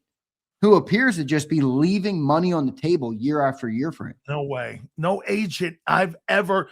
Dude, bro, remember, this is a guy who took a pay cut last year. It's just so that he could get on the open market. Chase Callahan is his agent from Excel Sports Management. That's kind of one of the lower ones, but dude, that guy's he's not taking less money for not a better situation. We'll see. Dude, I don't know. It doesn't make sense why you need a week. I think they should get it done. I really do. I mean, I think you have all this change with the coaching staff on offense. You have, change on the defense. You have uncertainty at your special team spot with the kicker. I would look for stability with a player like Goddard, where Jalen trusts him. Even in a new system, it's a familiar face, a familiar name, a familiar target. He's a versatile tight end. He can catch. He can do everything when he is on the field. He's maybe even if he's not as good of a blocker anymore. Well, he can catch the football. So you got Johnny Munt. I think bringing Goddard back makes a lot of sense for this team. I mean, I wouldn't. I've been saying that. I don't see the solution. Even people who are like draft a tight end in round one, which I don't think they would do anyway. But even if they did, like, play out that theory, do you guys think Kenyon Sadiq would be as good as Goddard? Maybe he would. I mean, you've seen good rookie tight ends. I mean, look at what Brock Bowers did a couple years ago. That guy's not that guy. That guy's different, right? Look at what Colston Loveland did. Look at what Tyler Warren did. There are instances of yes, I was shocked with Colston. I was shocked with that guy. See, I liked that pick. Remember when everybody ripped him for that pick? I didn't like it. Tyler Warren was the guy, but I liked that pick. I knew Colston Loveland could play. I liked him in college at Michigan. But so I don't know. I mean, let's see what they do. My thing is, I don't think the Eagles are going to use a first round pick. And I don't 22 minutes. We're going to know in 22 minutes. What is the deadline for? Yeah. So John heard that. John got conflicting reports. Okay. He said one of his sources told him 4, and one of them told him midnight. That's why John was joking with me on the show today. He's like, we're going to do our breaking news hit at 11 p.m. That was last night. I literally get off my computer. It's 10:50. Like, I finally pop in bed. I take the shirt off. I can relax for a second. I'm sitting on my laptop, and I'm like, you got to be kidding me. They just signed Arnold Ebiketie. I'm like, I'll talk to everybody in the morning. I'm not fucking tossing a tea on and going on the air to talk about Arnold Ebiketie. All right. All right. Let's get to the other news of the day. A.J. Brown, Diana Rossini saying that the Los Angeles Rams have strong interest, along with the New England Patriots right now, on trading for A.J. Brown. And it seems like right now, according to a lot of people, there's big-time negotiations going on to try to move the player. Well, you've heard this now, so there's a lot of smoke here. My favorite thought process I've seen so far, listen to what you had to say about it. My favorite thought process was Big Marsh in the chat, who earlier in the show put on, even if you don't want to trade A.J. Brown to the Rams, which, look, that's kind of, I put in the chat, that was Cowboys-esque. Like, to trade Micah Parsons to the Packers when they were a contender in the NFC was pretty crazy to do. For the Eagles, a team that they played in big playoff games already in the Rams. And they got them coming up this year. The Rams went deep in the playoffs last year. to send him to LA would be, I think, crazy. But what Big Marsh said was right. Like, if the Rams are going to come in and offer 13 and Howie uses that as leverage, then now the Patriots are going to have to pry him from the hands of the Rams, and that might boost up the price in general for the player because there's not many receivers out there right now. I mean, do the Patriots want to? Who do they want to get? They want to get Tyreek Hill? Like, who do they want to get? Because they want to compete, and A.J. Brown is the clear best option for a great receiver that's pretty known that he's available. That is a really good understanding of how this works by you there, because you just laid out what happened to Jalen Phillips. Okay? The Panthers pried Jalen Phillips away from the Eagles because they gave him the 4th and the 30. That would force the Patriots to give the 1 and the 3 to the Eagles for AJ. Correct. That's exactly how this is working here. The only problem I have with this deal compared to the Rams deal, the Rams is the 13th pick, dude. The Patriots is the 31st pick. Dude, I'm taking that 13th pick. I'm taking that 13th pick too. Me too. Look, I mean, you can, it is a fair thing to say that trading him to, let me turn off this damn green screen, driving me crazy in my head. It is a fair thing to say that trading him to the Rams is maybe tough to stomach for a team that's been, a very good contender in the NFC for the last couple of years. But you can't operate from a mentality that you play scared of other teams. You have to put your team in the best position to win and have confidence that nobody else is going to fuck with you, for lack of a better word. And what I mean is, if you play scared, we can't give him to the Rams, I don't want the 13th overall pick. Well, what is that telling everybody else about how you think about yourself? If I'm the Eagles, I'm thinking, give me 13. Let me slide up the board and grab my edge rusher. And then at 23, I'll let the offensive lineman fall to where I want. Now you've got 2 staple pieces that are first-round draft picks that could become a big part of your team when life after, some of the turnover that's inevitably going to happen in the next couple of years happens. So I think that 13th pick is really enticing, but the ideal for me would be, I don't know, man. What's more enticing to you, 13th pick this year or 2 1s from the Patriots this year and next year? There's no way they're getting 2 1s. No, that's impossible. By the way, they're not getting A.J. Brown to beat you, dude. They're getting A.J. Brown to beat the Seahawks. Oh, bullshit. They got to win their division first. You have to win your division. Well, obviously. You pay those guys. You play those guys twice a year, dude. That's a given, dude. But they didn't win their division last year. You're not doing that to beat the Eagles. You're doing that. They didn't win their division last year. No shit. That's why they're doing this. Well, that's a basic football thing. But I sensed a little Sileo in there. No, they're doing this to beat the Seahawks. Well, Eagles don't have to do that because nobody in our division is good. That's correct. And look what you have in the NFC West. You have a 12-win 49er team, and you got a 13-win Ram team. I mean, dude, A.J. Brown makes me more competitive. Prince is right, though, too. They got McDuffie as well. So we're going to go McDuffie and A.J. to the Rams. That's the best team in the NFC. That's the best team in football. That's the best team in football. I agree. You get A.J. Brown and Trent McDuffie. So this is where Prince is right. But Prince, don't you agree with me? We're like, Prince, we can get the 13th overall pick. Don't we got to do what's right for the Eagles? You know what I mean? Like, I get your point, but the 13th overall pick is more valuable than a 31st overall and the 3. No way. I can get a real impact player, dude. I can draft a surefire offensive lineman. I can get one of the elite edge rushers. I could combine 23 and 13 and go up to, how high would that get you? Top 7?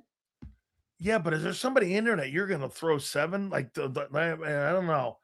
How about one of the offensive linemen? How about the kid Magalo from Miami? Exactly. Well, there's your replacement then for Lane. Exactly. That guy's a beast. He is. Would you be interested in something like this?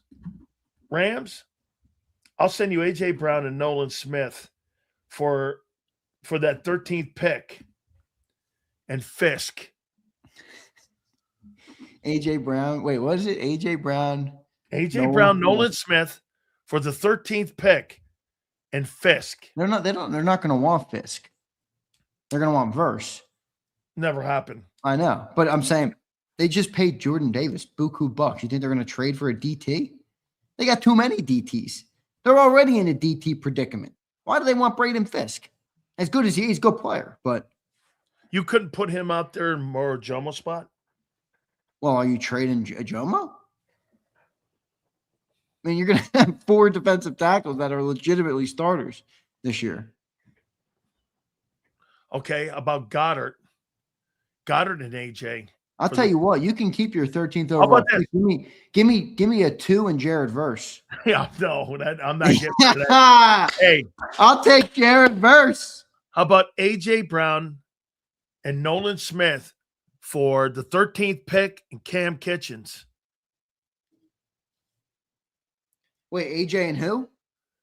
Nolan Smith to the Rams for the 13th pick and Cameron Kitchens. There's your safety. There's your safety replacement for Reed Blankenship. Look at Sileo throwing in a bag of Cracker Jacks with Nolan Smith. What's Nolan worth on the open market right now? 4? He's getting a contract year. Nobody wants Nolan Smith via trade. He's a bubble guy that's in a contract year. Congratulations. So what you just said, I'm gonna pay $15 million for that. I'm just saying, if you're paying for a 1-year rental, they got to be good. Nolan is good, but he's to other teams, he's probably a questionable player. Man, $15 million. That's a lot to really kind of like a guy. I'll take I like that Verse move, baby. Never happened. Never. What do you mean? They just paid their cornerback $31 million. They're not paying him. They're not getting rid of Cameron. No fucking way. They love that guy there. Chris Shula loved that guy there. Verse. Oh, Verse. Dude, Verse is probably the best pass rusher that they've had there. 20 years, 25 years. Says, what's my pink drink? Sig, look at this gay boy drink. Shirley Temple, baby. Shirley Temple. All right, here, man. So let me get the Zander Krause week in review. It's called the replacements versus the exits. You think you covered your exits?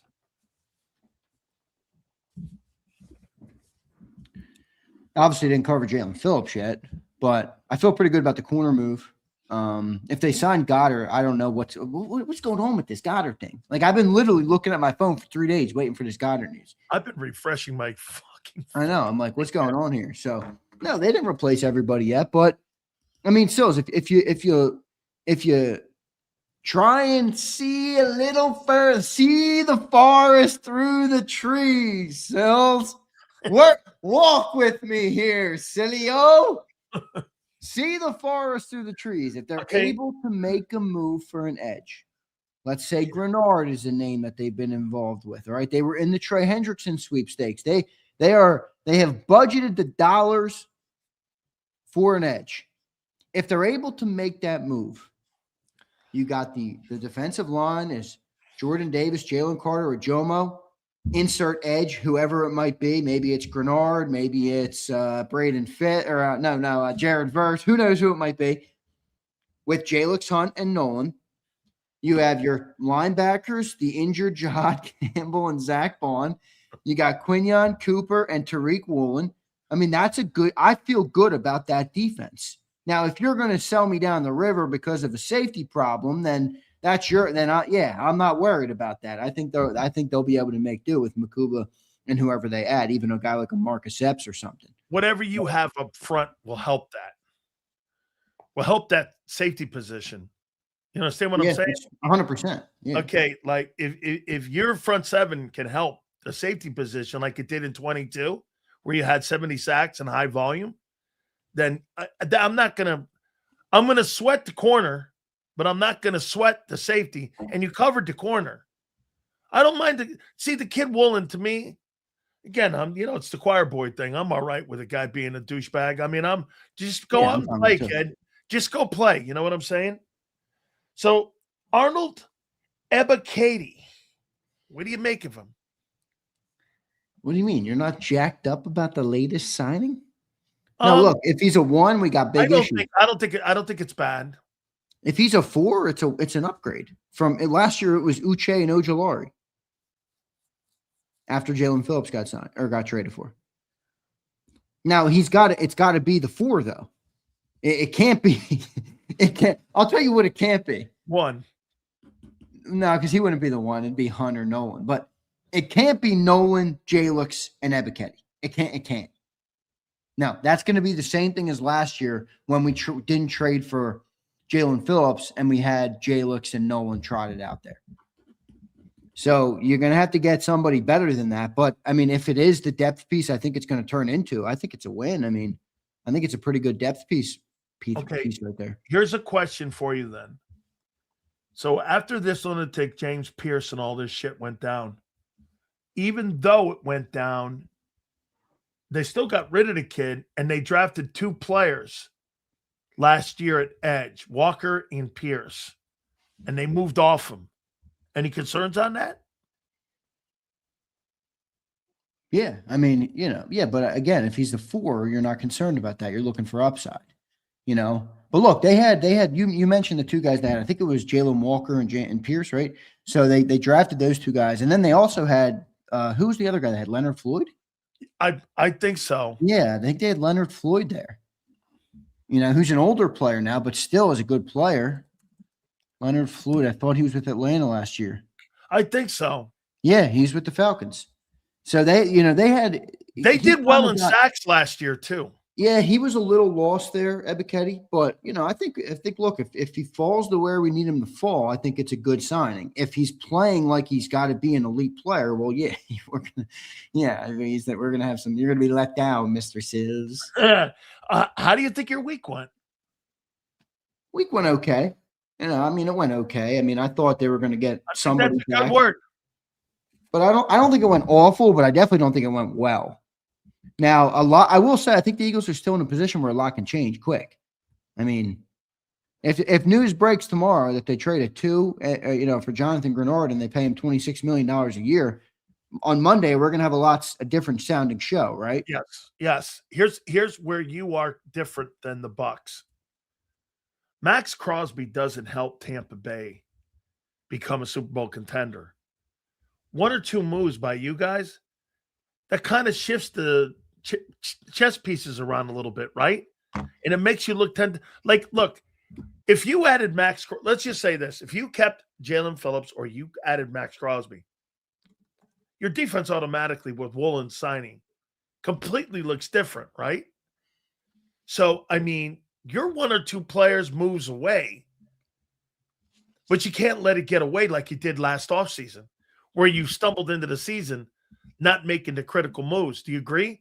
I mean, you stumbled into the season at edge, not good there, and you stumbled because it affected the corner too. Well, how many times were we saying Adoree Jackson was dog shit? Yeah, but isn't there also an alternative way to look at that where it shows you how much time you have to acquire talent? Like, to your point, we stumbled into the year and we still, by the end of the year, had a pretty strong group because we were able to make the move. And won 11 games. Right. And they were good. The defense wasn't. Anybody who watched the Eagles in 2025 knew that the defense was not the problem. No. It was the shitty offense. No. Right. Okay. No. So you think you're in on this Grenard guy from Minnesota? I mean, I'd like them to. I obviously, I'm sure Howie's surveying the market, but I think that's the name you keep hearing, and normally the name you keep hearing isn't who ends up happening. But if it did happen, I mean, I think that'd be pretty good. I don't know how much Grenard Eagle fans have watched, but I took a liking to him a couple of years ago when he was really having a big year. He's a pretty good player, man. He's the kind of guy that jumps off the page a little bit.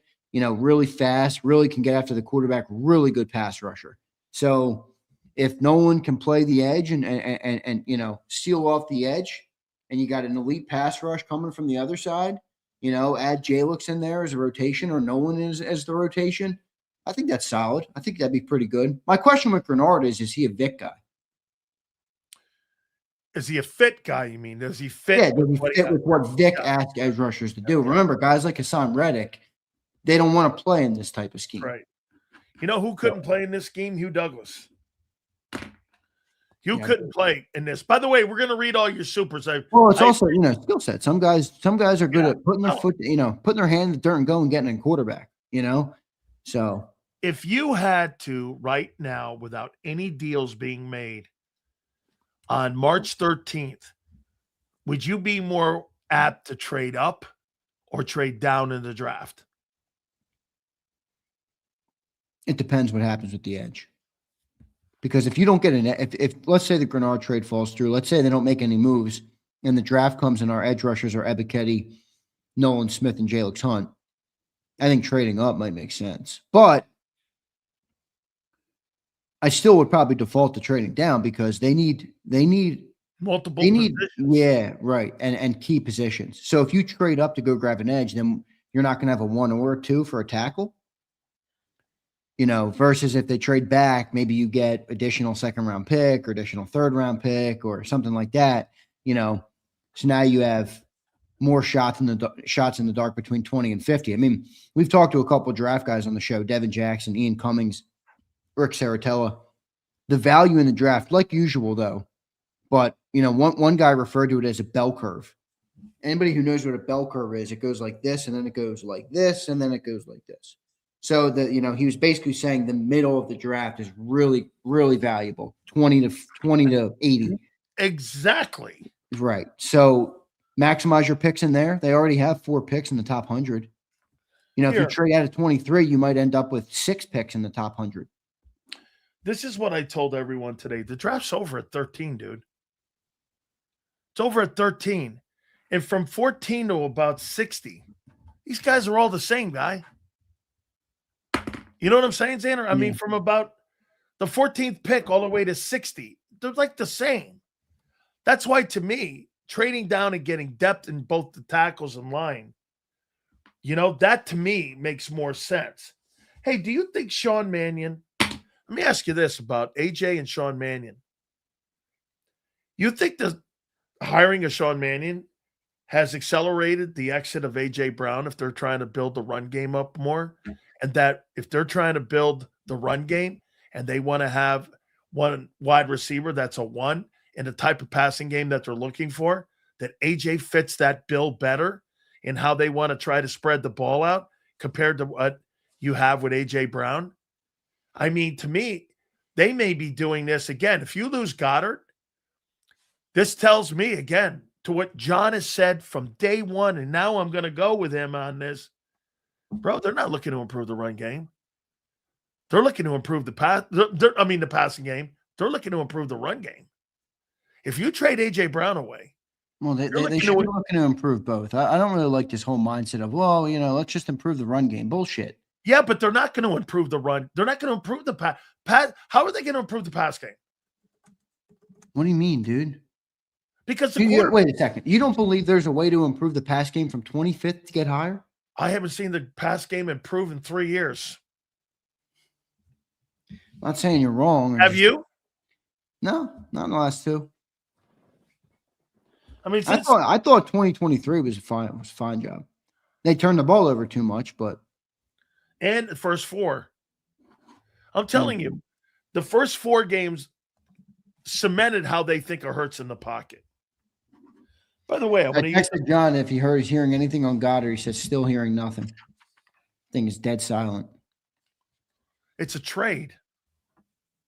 Or they're trying to work a trade. I don't get how they can trade the player. Like what is someone going to give the Eagles for Dallas Goddard? Like, I don't even understand it. Okay, then what the fuck is the holdup? There's no holdup in extending or re-signing a guy for less money.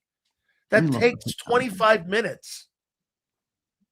Yeah, that's how they can trade him. He's still technically an Eagle. Yeah. But it says 26. He's an undrafted free agent. Well, then what are we waiting for? Then what are we waiting for midnight on Friday here? If he's still an Eagle, we're waiting. If he's not, he's a free agent. and any team could sign him right now. I haven't even heard a team like I think his agent is shopping him. I'm with Brian here. How do you know that Howie hasn't given also the agent the ability to try to find a trade too? And they're trying to work a deal right now with another team with maybe an opportunity to pull in an agent or pull in an edge. Because it doesn't make sense, Zander. You're right. Is this right? This says if they release Goddard post June 1, he's an 18. They free up 18.7 million. Wow. Designated fucking trade. That's what that would be. Trade. If they did a post June 1 trade designation, it would be the same thing. Now you still have a bunch of dead money. 13. Is it? Yeah, you'd still have a bunch of dead money. It'd be maybe even higher. No, it'd be like 5 million, 5, and 2. Yeah, 13, exactly right. Okay. But spread out through 3 years. That's correct. And you'd have 18 in more cap space after June 1 if you wow. Howie's got to love that. Bro, it's the wildest thing I've ever seen with a guy who is a free agent, yet now what you've done is you extended it. Why'd you extend it? They're not talking about more money. Dude, I kind of get the feeling they're out on Goddard. I mean, I like Goddard, but it doesn't everything they've been doing the last 2 years insinuate that they're out on Goddard? The only thing that made me think they're still in on him, they didn't do a gosh dang thing last year in the draft, or they didn't do anything to try to bring anybody really with any significance in. And they brought Calcaterra back, and they added this fire hydrant to the group. Really, I mean, at the end of the day, I mean, and plus, if I got Goddard back at $6 million, bro, how's that not a win? You would take Dallas Goedert back at $6 million? Oh, I would take him out. I would take him at 6. Yeah, Rasputin, I think you're right. It's 20 if it's pre-June 1st. But if they go to post June 1st, they save some cash, and then they would have dead cap hit spread across 3 years. Damn, dude, this is one of the wildest things. Do you think the Eagles right now are showing that they're get ready to piss some people off here on this beautiful Friday the 13th? Do you think they're showing that they're out on Jalen Hurts? Not yet. If they trade AJ, they're putting more of a bullseye on Jalen Hurts for sure. But if they were in on Jalen, what I don't understand is how they fall on this anyway. Like you have to explain. For example, this is what I mean, though. You'd have to explain it. You'd have to explain it as a rebuild. This is what I mean, because Spag says based on what? This is my question. Why do you bring in a bunch of offensive guys who have little to no experience with the style of quarterback you have? Ready for this? Cliff Kingsbury was available this offseason. And if you remember correctly, when they hired Kellen Moore, the other guy in the running was Cliff Kingsbury. Well, what was the caveat for why they never hired Cliff Kingsbury? The caveat was Jeff Stoutland. So Jeff Stoutland leaves the building before they hire Mannion. Cliff Kingsbury had not been hired anybody. He became he just got a kind of a fakey job in LA. Not fake, but you know how they do it. They get their boys and they give them an assistant job. He's with the Rams. So why don't they hire Cliff Kingsbury? Why don't they hire somebody who's built for Jalen Hurts? Instead, we have this we have this projected new offense coming in with a bunch of guys who don't really have a lot of experience with dual threat quarterbacks. I mean, the only experience that Sean Mannion has with dual threat quarterbacks is legitimately 2 or 3 games with Malik Willis. That's it. And you hear people like hanging their hat on that. I'm like, dude, that's not real experience. Josh Grisard has been a 1-year play caller with Baker Mayfield. I have to ask this question to you one more time. How are you making all these moves in philosophical changing of direction in the passing and running game? You're making all these moves potentially over the next year in the offensive line, and you're just going to fire those guys if they have a 7-win season? Well, and what are you going to do again? I've heard. How are you going to – well, then you're going to rip it up again and start all over again? Yeah, there's a saying I love in life, Sills. You know what it is?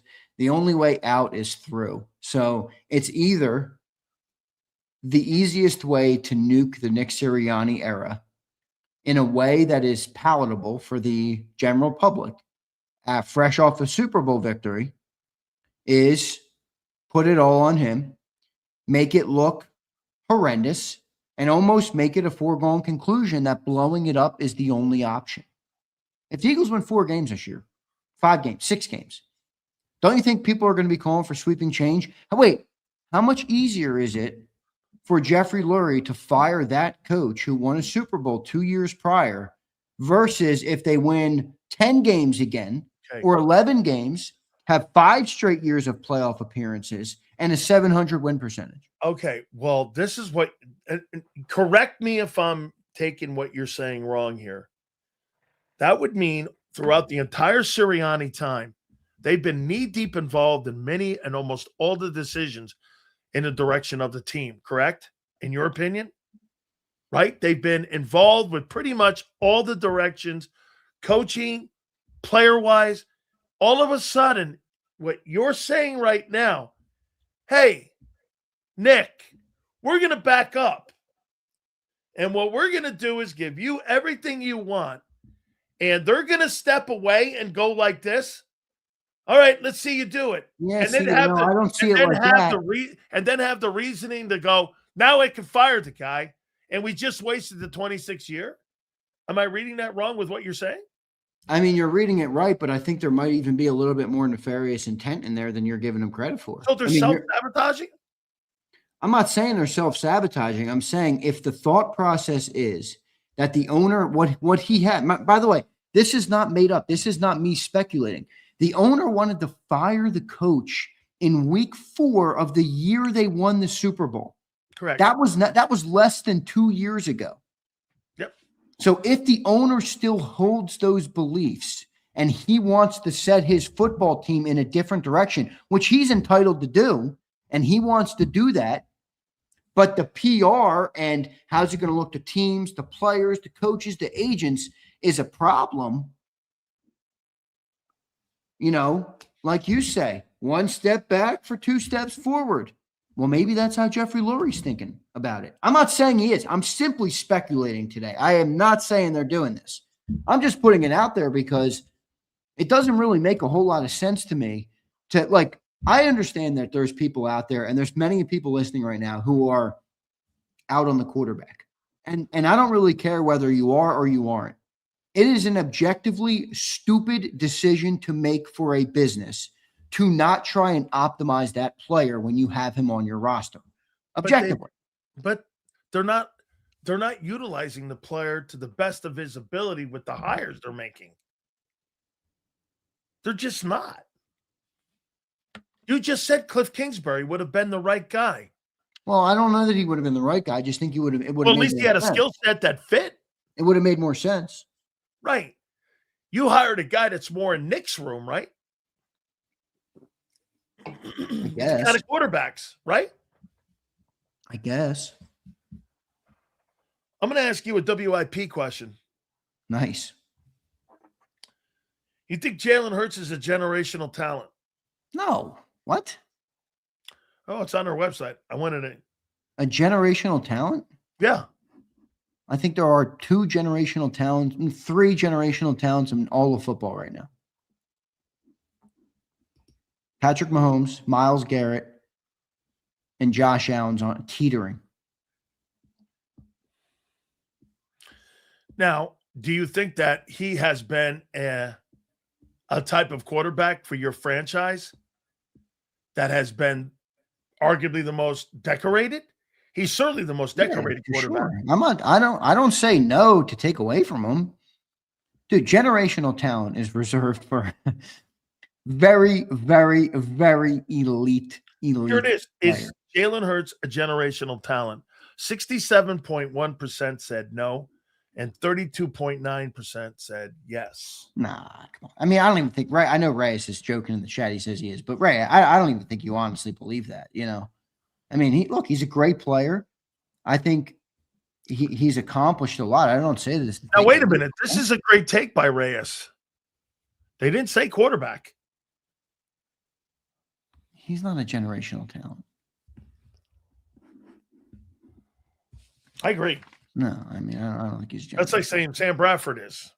Or Sam Darnold is. That's like saying Sam Darnold is. Yeah, I think you can acknowledge that Jalen has been super successful. Yes. And be impressed and give him proper kudos for what he's accomplished. I don't think that requires you to step into fairy tale land.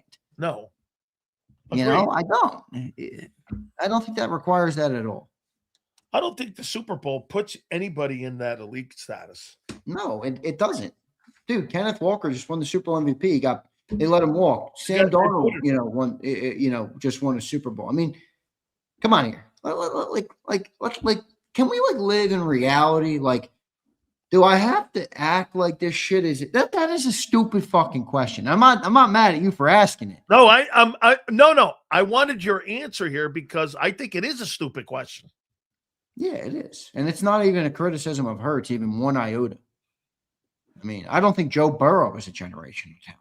I don't think any quarterback in the league is outside of Mahomes, and I think Allen is right there on the edge just because of the way he plays the game. I mean, it's so. You don't think Lamar is? Nah. I think he was a generational athlete. Okay. But that's about it, and that didn't last very long, did it? Because he does not look that good. Anybody who's watched Lamar Jackson the last couple of years knows he does not look. He has a bounce back year this year. Yeah, I'm out on Lamar Jackson. Now. I think 4,200 passing yards and 900 rushing and 41 touchdowns and 5 picks. That's a pretty good player, dude. I'm not saying he's not. When did I say he wasn't a good player? Yeah, I don't know about not being man. That's dude. Cam Newton had an awesome year too. I mean, Lamar Jackson's better days are behind him. That is my take. You don't have to have that take, but that's my take. It's not to say he wasn't great when he was at his peak, but isn't he the same age as Jalen? Yeah, but not every player ages the same. Not everybody, it's not a linear line here where they all match up. Okay, if you're 28, you have this. I think the only thing that Jalen does better than Lamar is see the game better. He does nothing better than Lamar Jackson. Nothing. But what is the point? I didn't say Jalen was a generation. No. I'm just saying that there's a lot of quarterbacks in the NFL that don't do a lot of things that guy can do. Yeah, all right. Well, that's fine. But the gauge for the barometer for comparing somebody to a generational talent is a lot different than comparing them side by side with Jalen Hurts. Well, I think 700 win percentage is not a bad thing either. He does have a 700 win percentage. I mean, the guy does. Yeah, you've watched a lot more football than I have in my life. And I agree. I think he's I want you to be as honest as you possibly can. He's walked back. Do you really believe that Lamar Jackson is a generational talent? All the football you've watched in your life, I don't put him in my generational talents. Hell, I struggled sometimes to put Mahomes in my generational talents because of the way he plays sometimes.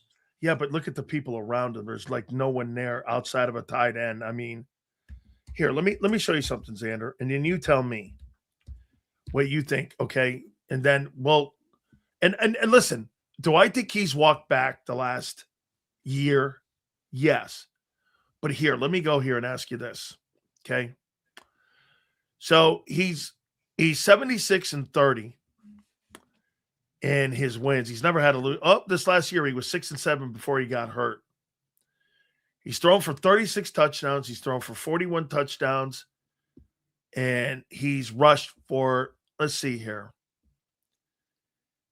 Yeah, but still, I think 1,000-yard rushing seasons. 915 in 24. And in that year in 24, where he ran for 956 yards, he had 41, 72, and 41 touchdowns and only 4 interceptions. You don't think that's acceptable? I mean, what do you make of that? I do, but I just want to put something back on you here. And I don't say this at all as a criticism of you, but I challenge you with it. I think you have a little cognitive dissonance on this player because you were so wrong about him, like you said in the beginning of his career, and now you don't want to go back down that road. But Sills, something you've been saying to Philly fans since you started covering this football team about dual threat quarterbacks is what? Their shelf life's right. So Lamar Jackson is the most prototypical version of that. And I said 9 years. And his best years, in my opinion, are behind him for that reason. And get this, okay? Do you know he has the greatest quarterback rating in NFL history at 102.2? Wow, really? Yeah. Okay. Career totals indicate all-time record.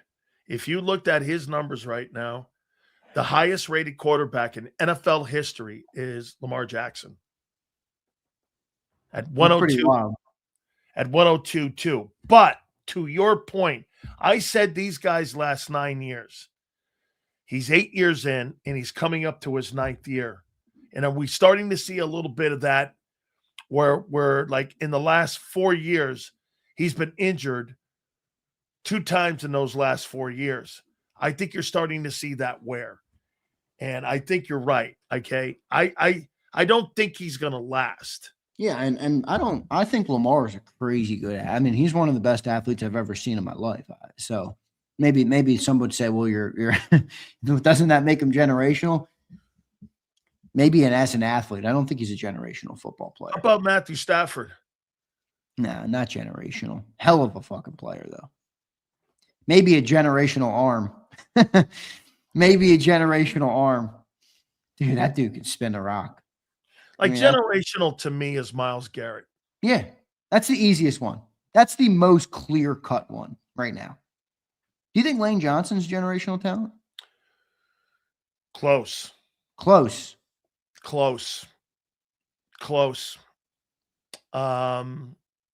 Only guy Myles Garrett struggles to get past. Close. I don't believe Michael Parsons is. I don't either. Aaron Donald was the one before. Yes, Aaron Donald's a generational guy. Reggie White was Dawkins was a generational player. Do you think Michael Vick was? Here's my problem with saying Vick was. If you put Vick in, you got to put a lot of guys in. If you put Vick in, you got to put Lamar in. If you put Lamar and Vick in, you got to put Randall in. And you got to put Jalen in. No, I don't think you got to put Jalen in. No. Jalen wins more than those dudes. Yeah, but Jalen is great at a lot of things. I'm talking about generational. Okay, so generational guys don't. Was Dan Marino generational? Completely. And he didn't win. I'm not talking about winning Super Bowls right now. Okay. I'm talking about generational talent. Warren Moon was a generational guy. Right. Like that. Like that's a different gauge. That's a different barometer. You think Brady was? As a talent, probably not. Rodgers was. I'll tell you what, though, Brady could dot an eye with the football. But Aaron Rodgers was, right? Yeah, definitely. So what's the end result in the Zander Krause feelings of Dallas Goedert? I think they should get the deal done. I mean, especially if it's Friday, they've extended the window here. Another tight end just signed. Not Dallas Goedert. Tight end Tyler Conklin signs a 1-year deal with the Lions. How much? No number yet, which means probably high. Okay. If the Rams gave the Eagles the best offer for A.J. Brown, would you take it? Or would you still want to send him to the Patriots so that you're not helping the Rams? This is such a tough one because I understand where Prince is coming from. I mean, they got Trent McDuffie and now they had A.J. Brown. I mean, that would certified make them the best team in football, and I don't think it'd be maybe even close. So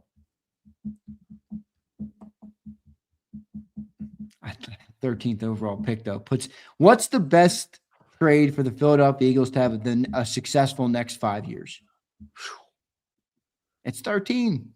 Dude, that 13th pick you can get. I agree with Preston. I'm helping the Eagles. We don't pay rent for the Rams. Preston, if we sit here and fucking worry about the Rams all day, then we're never going to do, we got to put the Eagles first. Man, you could probably get Bain or Bailey. I don't think they'd go Bain. You think they'd trade up, get to that 9th pick? Because I think one of those guys will be there at 9. One of those guys will be there at 9. At 13th pick, solidify. And get this, you get that edge guy on a rookie deal. Or you get that old lineman on a rookie deal. And you get younger. Or here's a better one.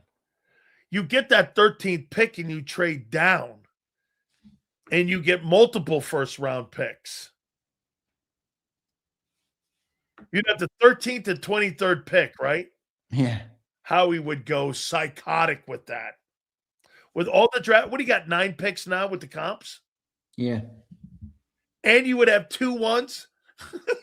Wait, 2 1s and 10 picks. Is that right?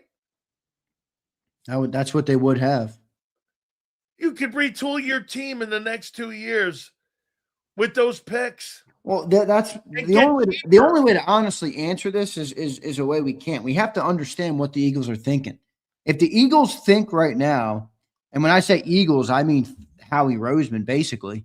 Do you think they think we need a retool? Then that Brown? makes sense. But if they don't think we need a retool yet, then they're not. Then that doesn't make sense. Okay, wait a second. Do you think the best years are behind AJ Brown? Yeah, I do. Okay, well then get this. You're not getting a 1 next year for him. Yeah, but can we go and win a Super Bowl this year? What would you rather have, a 1 next year, a 1 now, or a Super Bowl?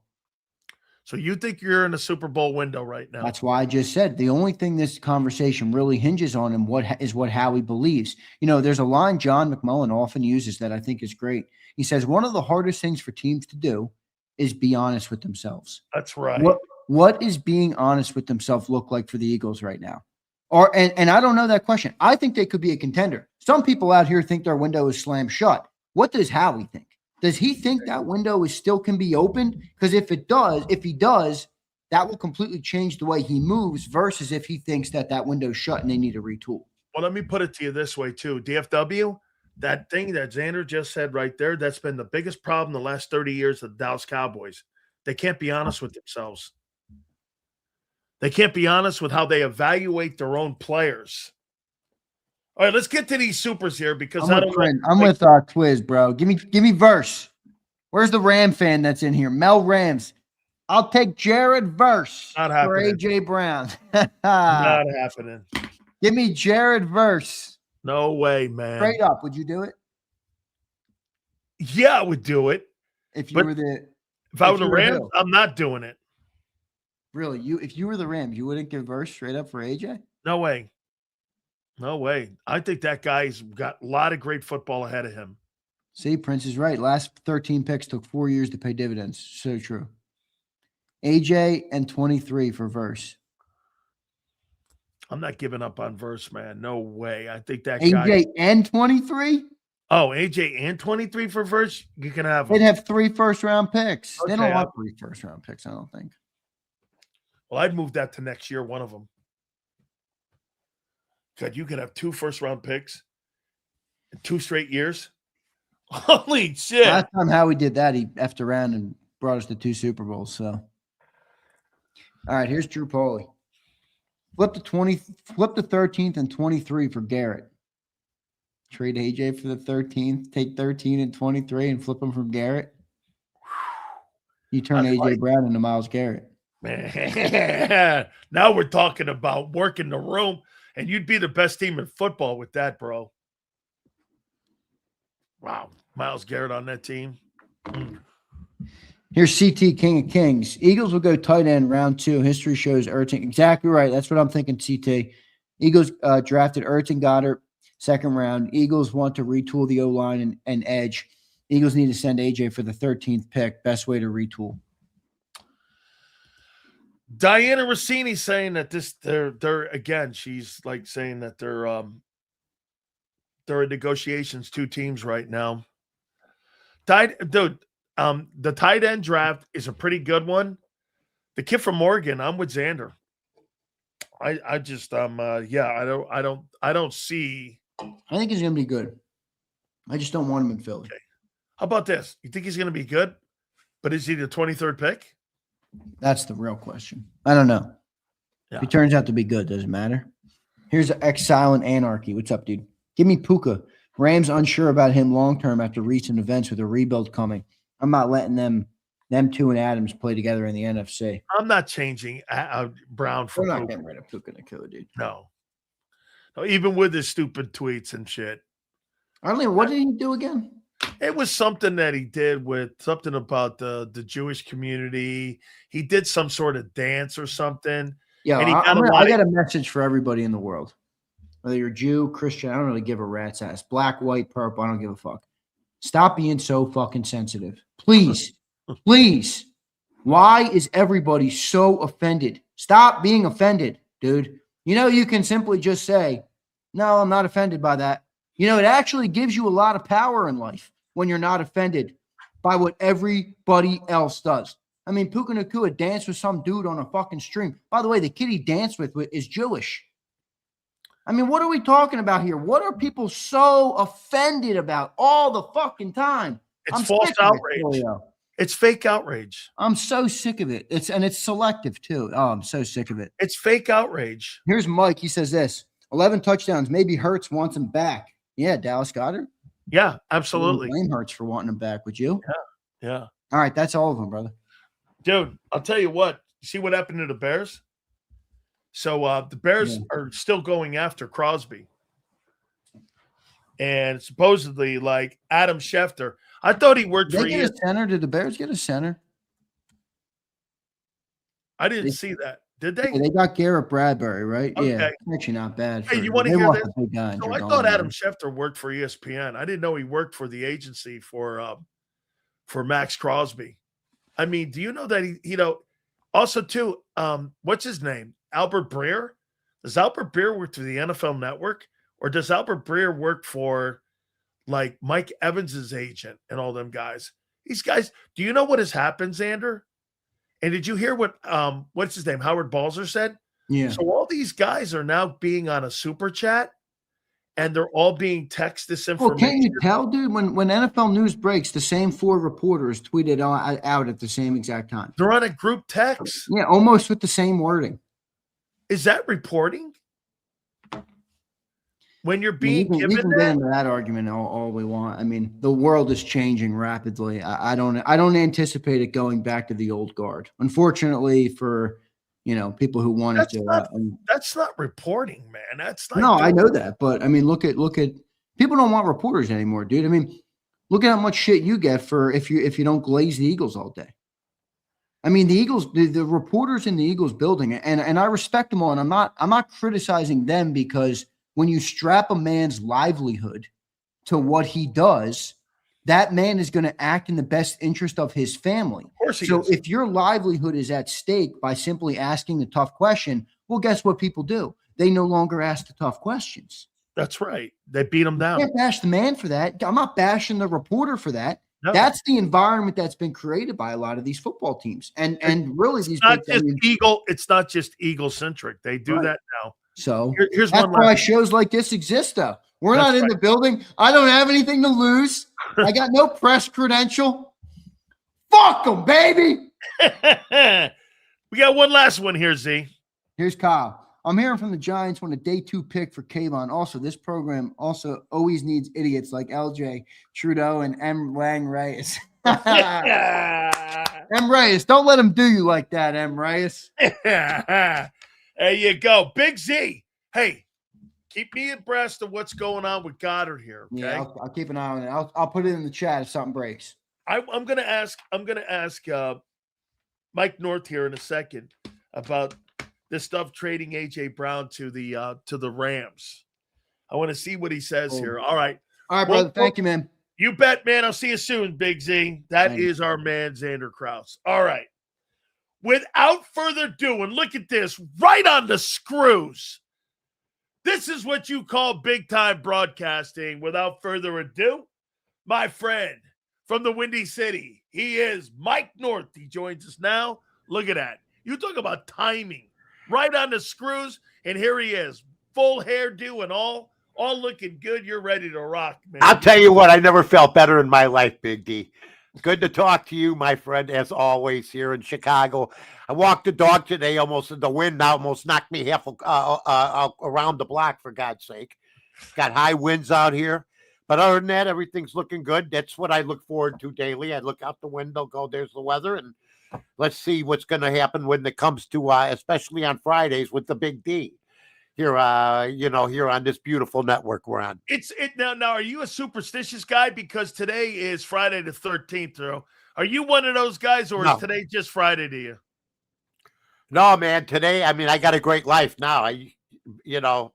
But there were times I was going, when's my luck going to turn? You know what I mean? Everybody goes through that in their life, And then, that's what I go by. I go by how things are going with me and my family and everything else, my health and all, because we think differently when we got less time on earth than time that we've already spent on earth.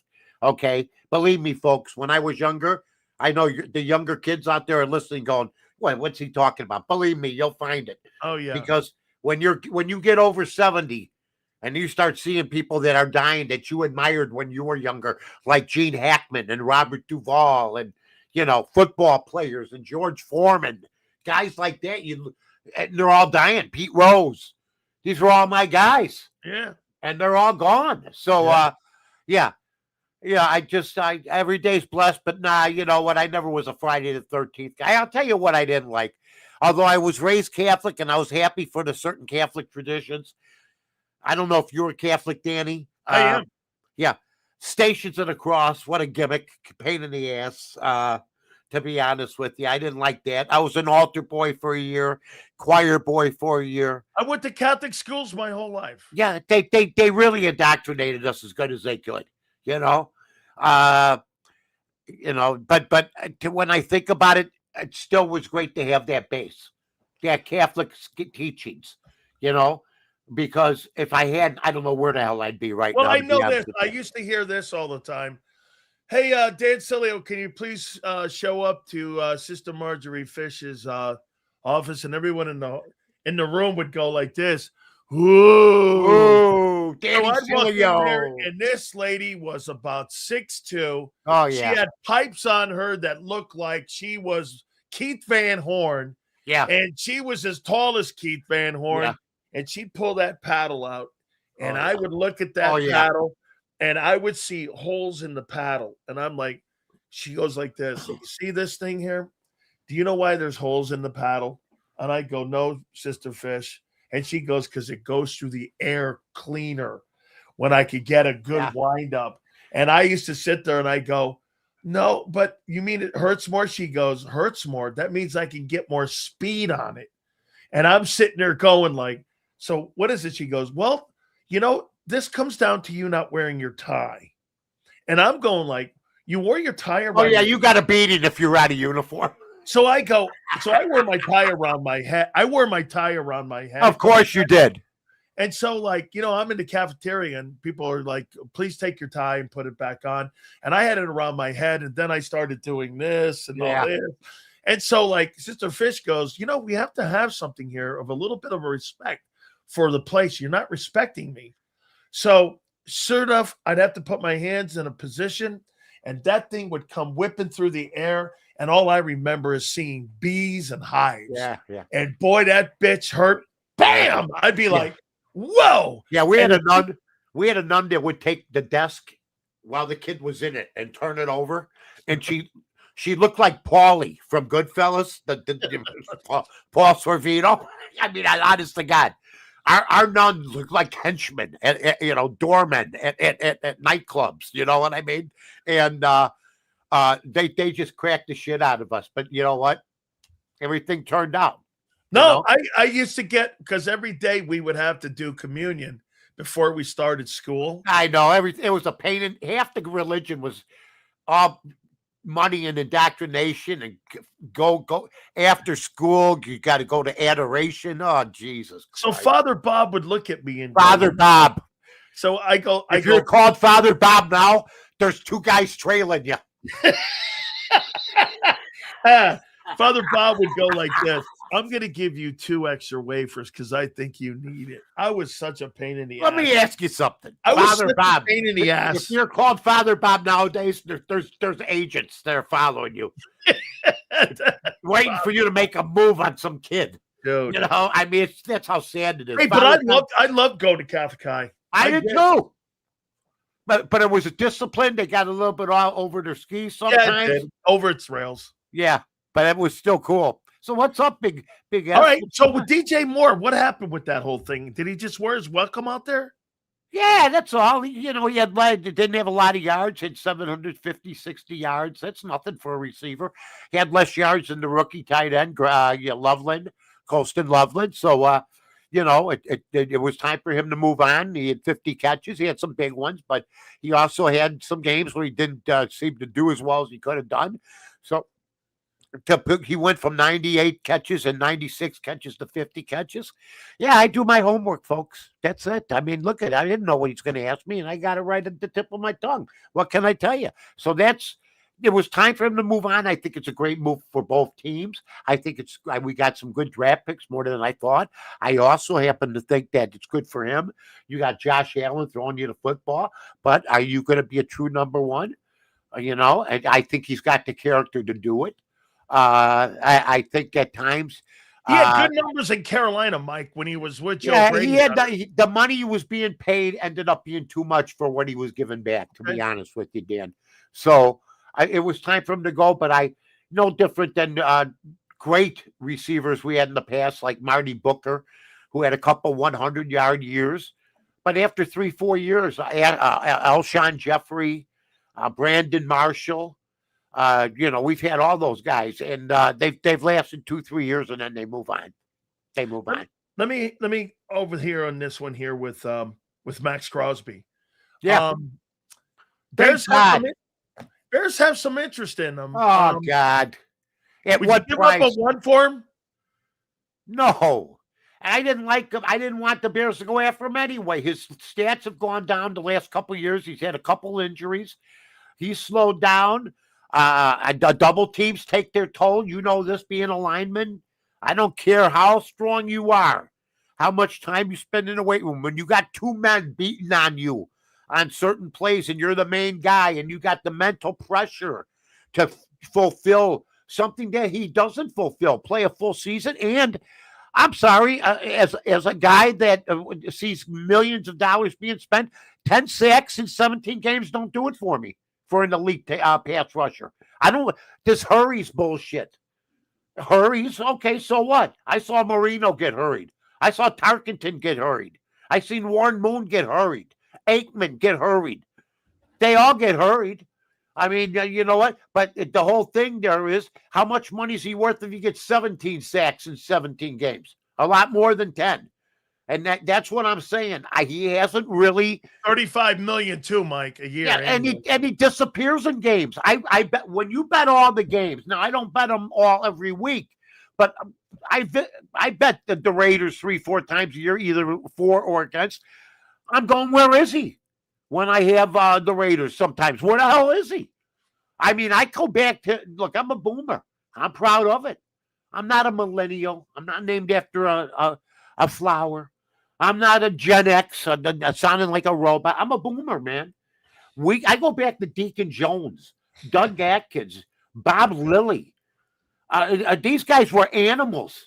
And I got to listen to this crap over Max Crosby, who doesn't even play a full season. Last year was hurt. And the reason I want to play. But he didn't play is because he was hurt, but he didn't want people knowing that he was hurt. So he made a big stink about wanting to play.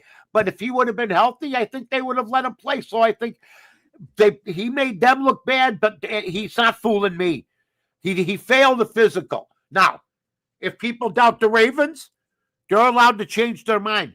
Where's everybody else giving the 2 firsts? If there's an opening. Well, there it is. How stupid are the Ravens? No. They said, guess what? We believe in Hendrickson. He took time enough off to heal his surgery compared to what Crosby's going through. And he can play both stellar. I'm not taking nothing against Crosby. Don't get me wrong. In this day and age, he's a stud. But I just like the Hendrickson deal. Plus, they get to keep 2 number ones. That's a great business deal. And somebody stepped in. Nothing was signed. That's just the way it is. Look at us. You don't get this anywhere else. You see what I'm saying here? I almost didn't make it through that last sentence. I almost went down. I saw you almost went down, but you didn't take a knee. That's what makes you Mike Northwood.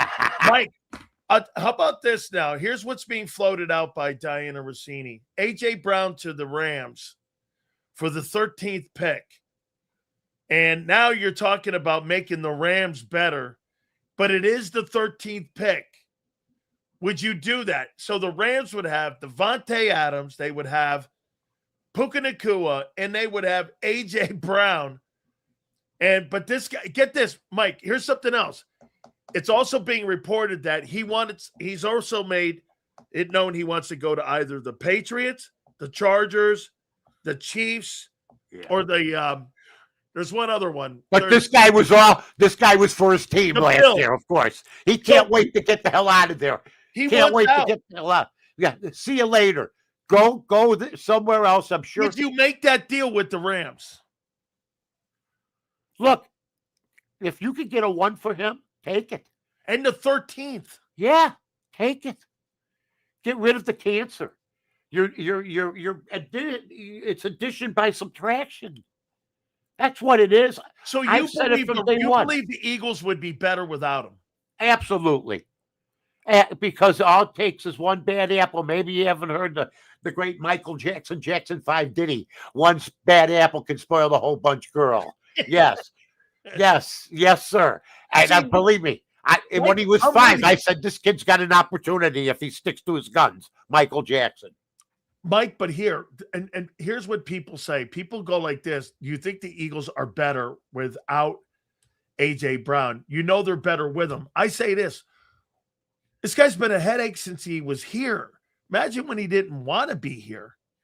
Like, if the guy doesn't want to be here, you think he's going to make the environment. Look, he's shopping around already.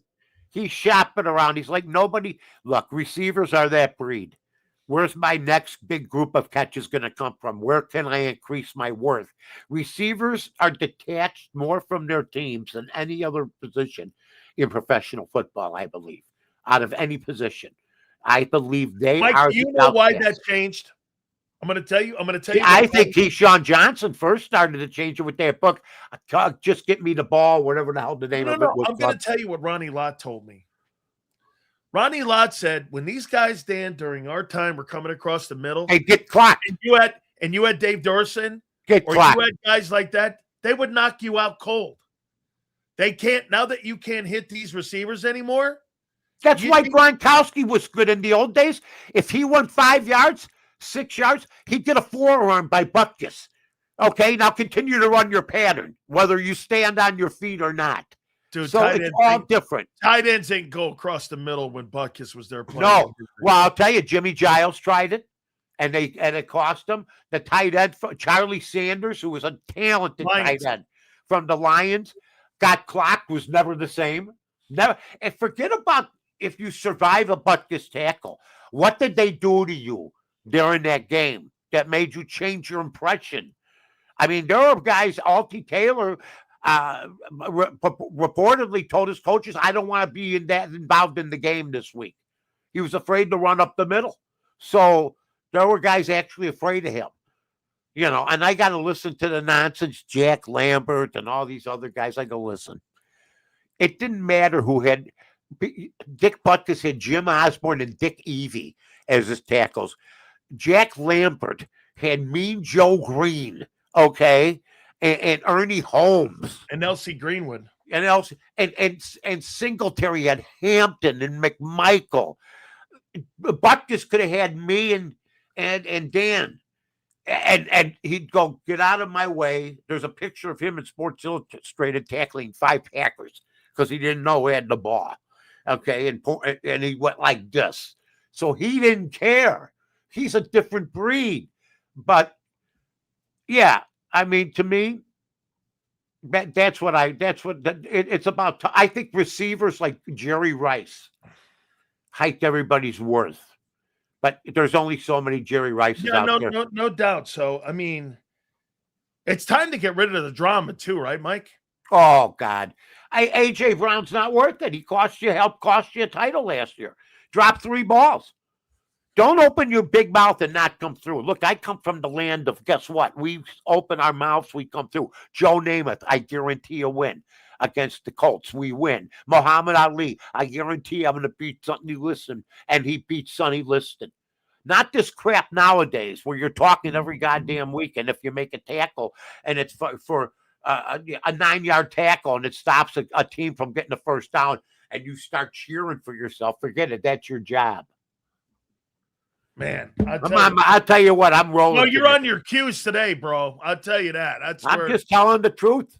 I'm sick and tired of. I cannot believe, and thank God for Robert Parrish. Thank God. Calling the NBA players lazy. Should be ashamed to take their paychecks. Basically was a shot at Steve Kerr, who I'm really sick and tired of.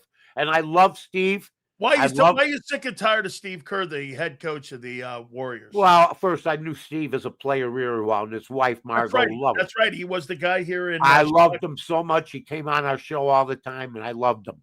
Well, I don't know what happened to you. 72 game season you want?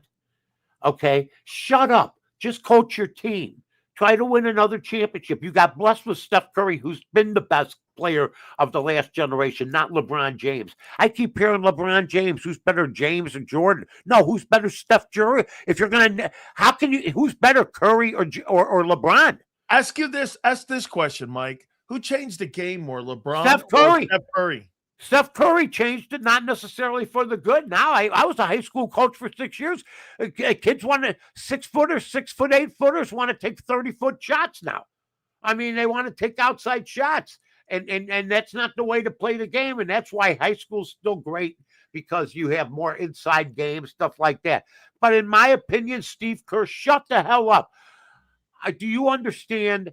You'd give them 10 more games off. That would make it 62 games. People, you'd still use this load management crap.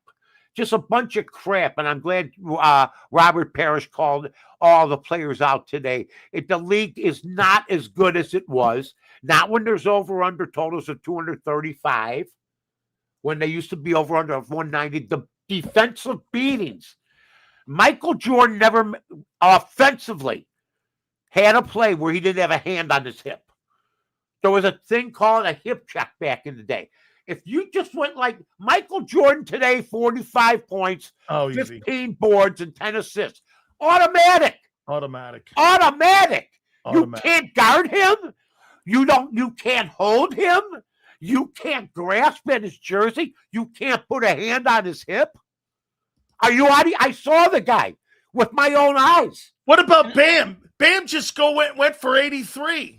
Oh, my God. That's like me. I got lucky in a test, a spelling bee once. I made it to second place. Wait, Bam at a bottle. I know I won. I came in second. Congratulations. Did you see him? I don't care. More points it don't matter. The league blows defensively. You have totals of 230, 225. It used to be 180, 96. I grew up on 96, 95.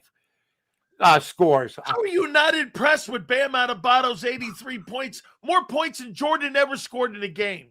Doesn't matter. He's got to do it every night like that guy did it. That's all. And I won't be seeing him every night. He'll be like that one valet that shows up once a week, and he wanted the job 5 days a week. Once a week he shows up. I toss him my keys. I go to toss him my keys the next day. There's another guy there. It's not Bam Adebayo or whatever his name is. Mike, may I ask you a very Of course. No, this is controversial. Can I ask you this? Okay. May I? Yeah, go ahead. I don't know what it is, but I'll answer to the best of my ability. I want you to help me out on this. All right. So the women's U.S. soccer team spent a decade going and lecturing us on how awful the United States is and how awful. And this is not a public service announcement here for Donald Trump. Okay, it's not. But they spent an entire decade telling us how bad Trump was. Oh, bad. Now, hang on here. But the women's soccer team for Iran, who spoke out against the women who spoke out against Iran, is now facing a death penalty for speaking out. And yet I don't hear the U.S. women's team defending them. So my point is, I'm asking you, I go, they tell us how bad it is here in our country. And yet they're not standing up for those women who are facing execution for standing up for human rights. I mean, you talk about hypocrisy, Mike.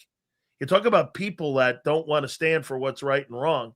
You want to tell me how shitty my country is, and yet at the end of the day, those women are facing execution because they're standing up for people in their own country, and our U.S. women won't do it. I think it's hypocritical. I want to know what rights women don't have that my wife doesn't have. I really do. Because whatever they are, it hasn't hit my house yet. Because my wife runs the whole damn show. That's it. I love that. That is a way to go there, Mike. Yeah. And second of all, to the women of Iran, I love you all. You're very attractive, except if you have to wear veils, apparently, which you had to do. Because now you all look like Ray Mancini. Okay? So cosmetics, a Jaffa party might help along the way, to be honest with you. But then Megan Rapinoe. There's got to be a comedy club in Chicago. And Megan Rapinoe, who is the next Mick in the woke Rocky, where the guy, the transsexual guy that was 6'4", will play Rocky's role, and Mick she's gonna have. Wait, so she's taking over for Burgess Meredith. Oh yeah, oh David Spade and Tommy Boy too. But I mean, when Subway hired that Tommy Boy too. Look, what I don't understand is, and I love Sue Bird. Back in my day, if anything, I'd try to conquer her. She's a lesbian, apparently, and stuff like that. The old timer in me says I could change her. Okay? And then you're out in the cold one night at 2 a.m. with a cigarette. Go, what happened? Okay? You know what I'm saying? But Sue Bird's awesome. And Diana Taurasi. Look, I love those girls. But Megan Rapinoe's not one of them. I never considered her up there with them. She's a political person. And in my opinion, look, they talk about women's rights. How about my rights? I'm 19 years old, riding my bike down the street. And my brother goes, you've been drafted. 3 months later, I'm holding a rifle going, you're going to go to Vietnam and you'll hopefully kill somebody before you get killed. Here's a rifle. So what about my rights? Okay. They just take guys. Okay. Everybody could have a gripe, but I live in the greatest country on earth and only a moron like me could make it. I mean, seriously, folks. Toupee badly put together today or constructed or not. That's just the way it is. But I love my country. I fought for my country. I got drafted. I almost went to Vietnam. Richard Nixon signed the thing, which is the greatest thing any president's ever done. He said the peace deal, the pullout. Thank God, the Paris Accords, because I was on my way, and I ended up in Fort Riley, Kansas, and living across the street from K-State, laying some wood. That's exactly right, my friend. I got to tell you, Mike, I like the idea of having Megan Rapinoe as the next Mick. I think that's a good fit there, man. I think I could see it there, right? Oh, there's no doubt about it. Rock. I already got the outfit.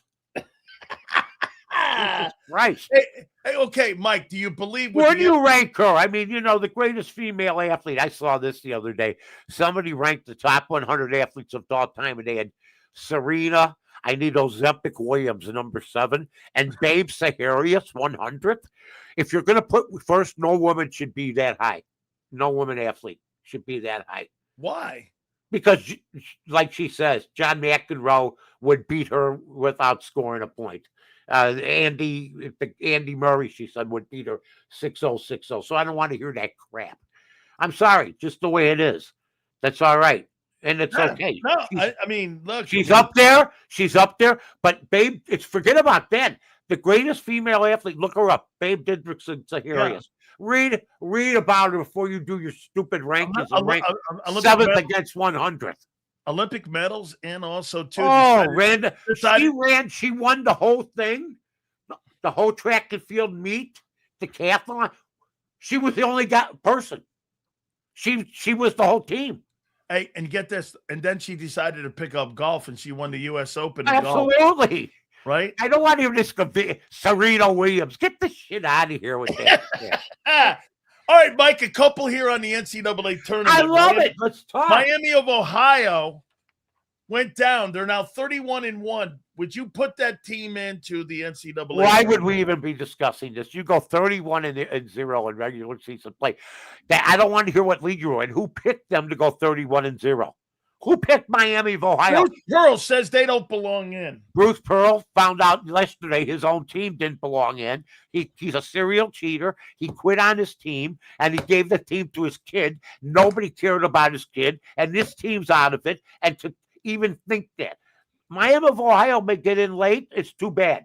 Because in this day and age now, I'm seeing Cy Young guys go 10-10, while teams that are 31-0 are wondering if you want to expand the tournament. Why? Because you can't let a 31-0 team in.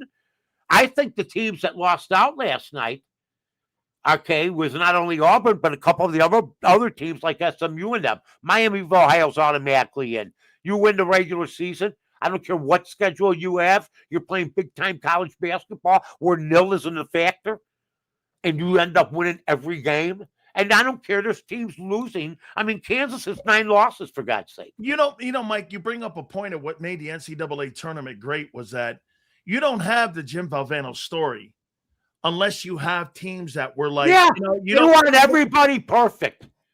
You got to have bums. Look, there's only 6 teams that can win this thing realistically. I don't care what anybody. Thank God for point spreads because nobody's watching if there isn't. I can guarantee you that 2 bits to a dollar.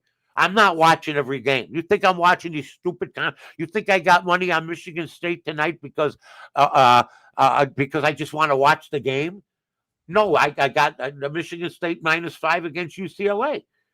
Okay, and I want to see if I can win some money and be right on my picks. Because the NCAA is tough to pick, folks. It's tough to pick. It's the toughest sport for me to pick out of the 6 sports that I pick. I'm only under 501. That's the NCAA right now. 4 games under 500. Want to change that? Why is it hard, Mike, to make picks? I think because there's more decisions made at faster time by kids, inexperienced kids that in the old days would have been riding the bench the first couple seasons, especially when freshmen weren't allowed to play. This is where we've become. You got freshman kids trying to take over teams. You don't see senior-laden teams that much anymore. And that's what changed. And you don't see named players like Elvin Hayes and Rick Mount and Pete Maravich. You don't have named players anymore. They don't stick around long enough. They can't wait to taste the NBA waters. And for the most part, 60, 70% of them become just yesterday's newspaper, period. So, I grew up when we couldn't wait to watch Elcinder as a sophomore because he wasn't allowed to play as a freshman. But we heard rumors the freshman team was beaten up on They did. They beat up on the national championship. On the national championship team. So, we waited for an Elvin Hayes. We waited for, and I think, and there was nothing wrong with that. It helped build the game. This is hurting the game right now, nil and other things. Last thing here, the players right now. Your opinion, who do you like in that here? And we're right around the corner from Augusta National too. I like the players. I played that course down there in Ponte Vista. I like that course. When I lived down in Florida, I went up there and I've seen this thing. It's a pretty awesome event. I mean, yeah. Would you not consider this the 5th major? I do. I don't go that far. I think it's like the Arlington Million was. Who do you got winning it? I've been on. And he has won me more money the last 3 weeks than a lot of golfers have done for me. I've had some good years in golf. I like to bet matchups. And Ludwig Aberg has been beating the crap out of people in the matchup golf business, which I bet on Bovada. So I've been riding Aberg. I rode him today. He's winning again against whoever I matched him up against. I forget who it was. But I like Aberg at the Masters. I think he's got the temperamental game. I think he's got the all-round game. I think you need an all-round game to do. He can drive it. He doesn't look like a big hulker. He good with the trap and stuff like that. And I think that Ludwig Aberg is my pick right now to do it. And then you got 10 other guys that can win it. I don't think Scheffler's going to have the year everybody wants him to have. Yeah, I think he's frustrated. I think he's frustrated, but maybe, he's caught that zone for 2, 3, 4 years. And, now maybe look, Jack Nicklaus went through. Kind of like Jordan Spieth, he was kind of hot for that little time, and all of a sudden. Well, I will not go that far. Spieth, they still show him on TV like he won 2 weeks ago. Mike, they got to jump off him. But Scheffler will go through what Palmer and Nicklaus didn't win for 3 years. Yeah. I don't think Spieth will get it back. I got a question here for you. I love when you ask me things like that. No. Someone's got a question from Mr. Hill here. Yeah. Ask Mike, should the NCAA basketball make the players play 2 years to make the game better? Should they stay in college to make the game better? First of all, to make the tournament better, you shouldn't expand it, number one. Number two, any team that finishes under 500 in their conference does not deserve to be in the tournament. Okay? I don't care if a team goes 20-4. Everybody talks about tough schedules like Bruce Pearl. Bruce Pearl's team in league play is not worthy of being in the league in their own tournament, let alone the big tournament. So I think that's another thing that you should do. But you don't expand. You make it fair for everybody. I think if there are things that they could change, I think the one thing I worry about with them is expanding even more. I remember. But you don't want to see it go to 72 or 76. No, and I heard Coach K say the other day, don't kill the golden goose. And that's what you're basically doing. You're playing championship tournaments. That's what they're for. I think you just weaken the championship tournaments when you do that. If you're in a conference tournament and you end up getting rewarded for coming in second or third, I don't think that's good. Did you see Marquette beat UConn the other night? I'm always on the prowl, kid. You know that. Hurley gets a little crazy. He's a throwback to my day, to our day. Where You know what Hurley reminded me of? Hurley reminded me of Bob Knight and Norman Dale from Hoosiers. That's what he reminded me of, because he was a psycho on the side there. Yeah, Hurley reminded me of my father when I brought home my report card. To be honest with you. And basically didn't wear a suit, but walking around in his boxers and a can of Schlitz, going, how many F's did you get? You sons of bitch! Oh my God, yeah, Mike! Yeah. Here, Mike. I'll leave you with this. It's not. Go ahead, kid. It's not a good vision, though. It's the fastest half hour in sports. Hey, listen. So, Mike, when I brought my wife home for the first time, she was my girlfriend. Well, I would hope so. My grandfather. I hope it wasn't a first day meeting. My grandfather, God rest his soul, who I love to death. Yeah. He'd go like this, and all of a sudden, he'd go out of the room, he'd come in. My grandfather liked to lay on the floor.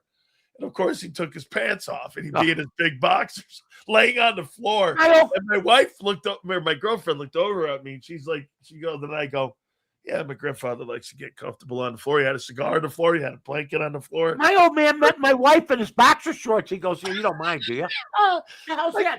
He's got a beer and a cigarette in his hand. My grandfather. Who meets a guy's girlfriend like that? Apparently, now that I read a lot of things, I get worried. To be honest with you, the old man is ready.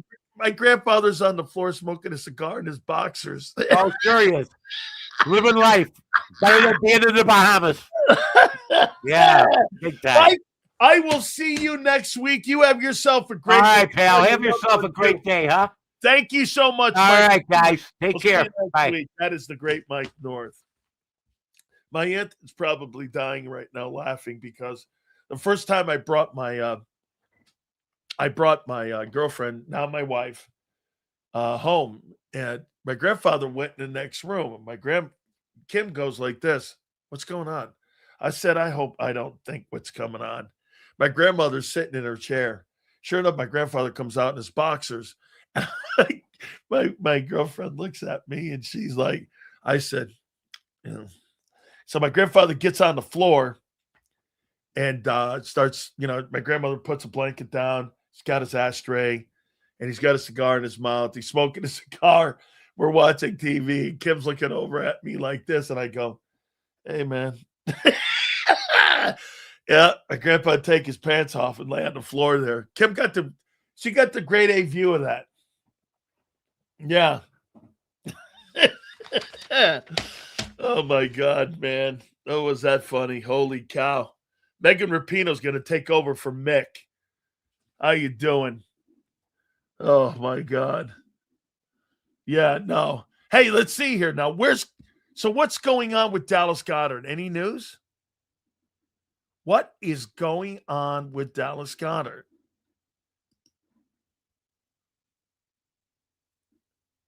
Nothing yet. Former Dolphin safety Elijah Campbell signed a 1-year deal with the New York Giants. Drew Rosenhaus sent him up there. Yeah, I'd like to have seen that kid. That kid would have been a nice sign for the Eagles. Former Packer left tackle Rasheed Walker reached an agreement today with the Carolina Panthers. Okay. A.J. Brown's trending. Diana Rossini. The same two teams, the New England Patriots and the Los Angeles Rams, are now making stronger pushes to land Eagles wide receiver A.J. Brown. Nothing has been agreed to at this point as negotiations continue into the night. But both teams continue to show heavy interest. Los Angeles Rams are interested in trading for Eagles wide receiver A.J. Brown. Roseman has asked for a player. The A.J. Brown discussions are not dead. They're actually picking up. The Rams, again, have been in contact all day with the Eagles and trying to formulate a deal. I'm going to tell you something here. I find it wild in a way. Marshall, I find it wild that the Dallas Goedert deal is going into the middle of the night, and Diana Rossini is also talking all day about A.J. Brown and the Rams and the Patriots. And yet Goedert, no noise out of it. I'm straight up getting frustrated with this waiting game shows. It seems childish to me unless something really big. Marshall, I think something really big may be happening here. I think something is. And I think Goddard's involved in this. Could it be a three-way deal or a 3-team deal? I mean, this Dallas Goedert thing makes no sense. Like here, re-signing a player takes about 20 minutes. And especially when you see tight end. Hey, by the way, how many tight ends have been signed in free agency? Let me see that. I think that's going to tell us a little more too. How many tight ends have been signed in this? How many tight ends have been signed in this free agent period?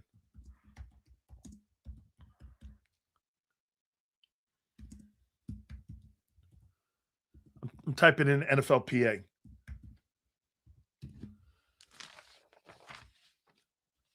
Let's see. 1, 2, 3, 4. 4 tight ends have been signed during this free agent period. Notable moves. Wait a minute. Yes. Charlie Kohler, Julian Hill, Quentin Morse, Dawson Knox. So there's been 4 deals. That kid Collier got 3 years, $24 million. By the way, Otten went back to the Bucks.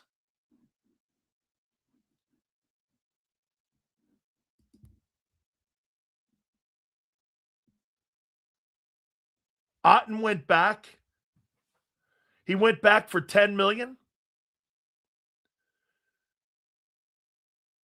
Collier got 8.1. Likely got 13.3. Kelsey went back for a 1-year, $12 million deal.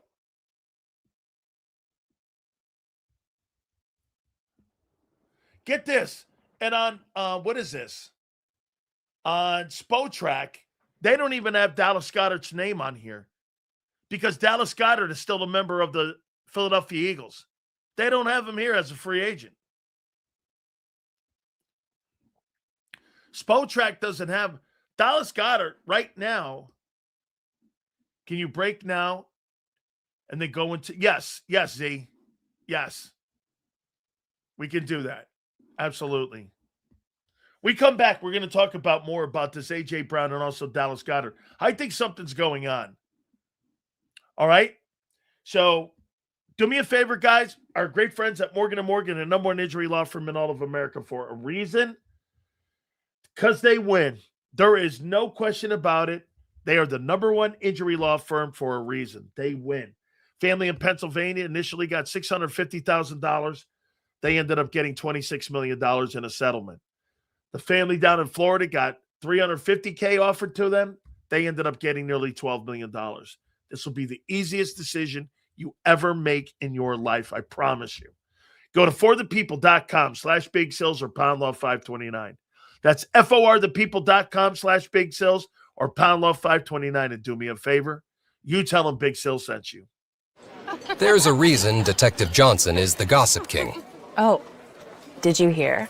Jackie and Tom are getting a divorce? Sad. Well, I heard that Ashley had work done on her face? Yeah, oof. Just like there's a reason Morgan & Morgan is America's largest injury law firm. Injured? With over $25 billion recovered for our clients, there's a reason to go big. Bathroom? Okay. Morgan & Morgan, America's largest injury law firm. Oh, okay. Ignite your nights with free live entertainment daily, only at Live Casino and Hotel Philadelphia's Center Bar. 7 days a week, enjoy some of the region's top party bands, performers, and DJs as they take the stage in the heart of the casino action. Great cocktails, live music, and lively moments. It's all happening at Center Bar at Live Casino and Hotel Philadelphia. Visit livecasinophilly.com for more details and the complete list of upcoming events. Must be 21 or older. Gambling problem? Call 1-800-GAMBLER. This is Eric. When he got injured in a car accident, he called Morgan & Morgan. He not only gets a lawyer, he gets trial lawyers like Sam and Jessica who are in it to win it. He gets his own investigators with briefcases, leather ones. And if you ever have questions, our customer service folks keep things rolling. Injured? We're your army. Morgan & Morgan, America's largest injury law firm. Welcome to the Jet Setters and the High Rollers, to the Shot Takers and the Tastemakers. Welcome to the Viewfinders, the Thrill Seekers, and the Night Owls. Welcome to everything you could possibly want on one 5-mile island. Welcome to the Wildwoods. Book your stay today. In our hometown, we all look out for each other. We go the extra mile to lend a helping hand. Thank you. We step up to keep our communities going strong. And at Independence Blue Cross, we're here to keep you going strong. We've been deeply rooted in our communities for more than 85 years. And that connection to members has earned us our spot as the #1 health insurer in the region. So while you look out for your neighbors, know IBX is always looking out for you.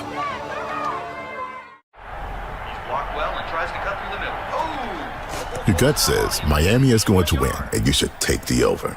Your gut also said your NFT selfies would only go up in value. They didn't. But your head is on Sports Grid and knows the QB is in concussion protocol.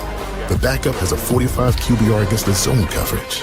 The New York D has the most sacks in the league. So yeah, trust your head. It's smarter to be on Sports Grid. EAGLES. Eagles.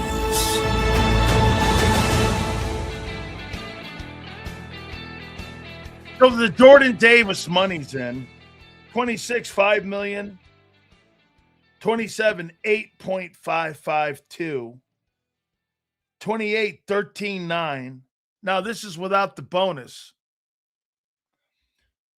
2029, 18.8. 78 mil, 65 million. 38.9 is fully guaranteed.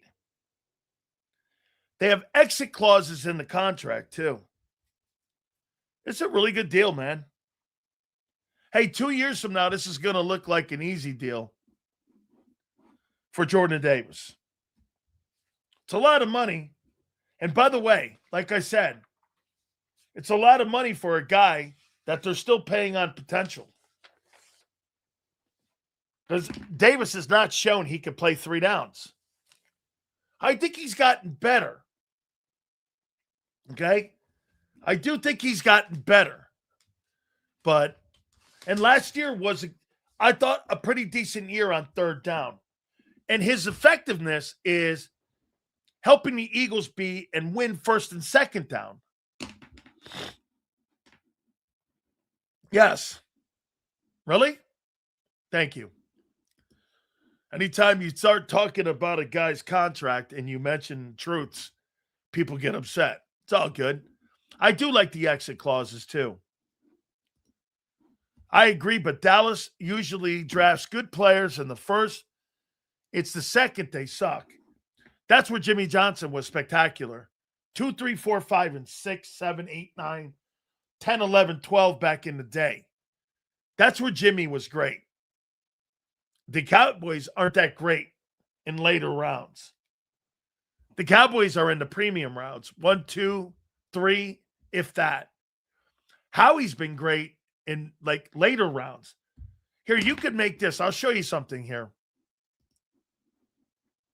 about Roseman in his draft lately. Not always. Eagles year to year. Here we go. Here, look at this. Jahad Campbell, look at the 2nd round picks. Andrew Makuba started. Cooper DeJean started. Nolan Smith started. Cam Jurgens started. Landon Dickerson started. Jalen Hurts started. Miles Sanders started. Avonte Maddox started. You go all the way back to 2018. Every single 2nd round pick has started for the Philadelphia Eagles at some time or another. Avonte Maddox, Miles Sanders, Jalen Hurts, Landon Dickerson, Cam Jurgens, Nolan Smith, Cooper DeJean, and Andrew Makuba. Think about that. Since 2018, the Eagles basically, they got 2 number 1s because the 2nd round pick started. You show me a football team in recent times since 2018. Yeah, but I'm going consecutively, Kyle. I'm going to I'm talking more about like in a row here. I know that Goddard was a 2nd rounder. Hey, let's do that then. Miles Sanders, Avonte Maddox. Then you do this. The only year Sidney Jones, he did play in 60 ball games. Then you go Isaac Seumalo. And you got Zach Ertz in 13. The Eagles have been great in the 2nd round, going all the way back until 2000, I would say 13, that they've gotten production out of that 2nd round. Look at the 3rd round. Ty Robinson, nothing. Jalix Hunt a hit, seems. Steen a starter. Nakobe Dean a starter. Milton Williams a starter. Davion Taylor not. Whiteside, how many games? 40? Oof. He was a 2nd round pick? Good grief. Dallas Goedert was a 2nd rounder. You're right, in 18. My bad. That's right, in 2018. You could go from 2018 all the way up from 18. Dallas Goedert, Miles Sanders. You're right, Kyle. I'm wrong. Because you didn't have a 1 in 18. From 2018, 19, 20, 21, 22, 23, 24, 25, 20. In the last 9 years, you've gotten quality starters out of the 2nd pick. How many supers for you to come to the home opener?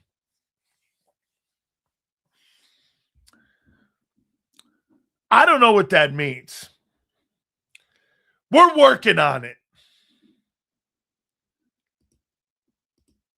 Seals gets a. Hey, I'm going to say this. Maybe it's looking good. You said AJ was traded. Well, you answered your question. Barkley wanted to come here. I'm sorry? You said AJ was traded. We answered your question. Barkley wanted to come here. Barkley wanted to come here because you gave him money to come here. You paid him $9 million. That's why he wanted to come here. He's the only guy. Name me another guy outside of Barkley that wanted to come here as a free agent, the high-end free agent. And by the way, people thought Barkley was damaged goods. The New York Giants did too. And by the way, he's been a one-year wonder. AJ in Dallas, gone. The Eagles in trouble. Is Dallas gone yet? Let's see here.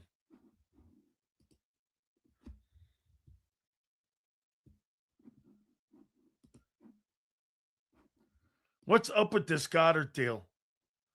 I'm telling you, there's a deal going down.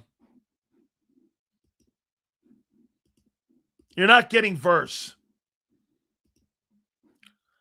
Considering all the high-end picks that the Los Angeles Rams has traded away, Snead has been good in the draft. Les Snead, you're talking about the Rams. Yes, the Rams have been great. I think the Rams do a great job in the draft. I think they do a great job running their organization. Absolutely true.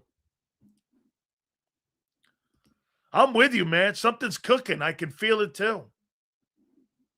Goddard's not a free agent yet. You look on Spotrac, he's not here.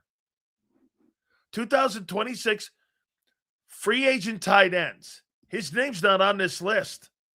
Unless I missed it. Nope.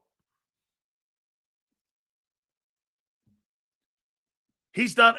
Even Cal Katera's on it, but they don't have the money posted yet. How many tight ends are listed here? 24. There's 24 free agent tight ends listed on Spotrac. Not one of them is Dallas Goedert. Dallas Goedert is still an Eagle right now.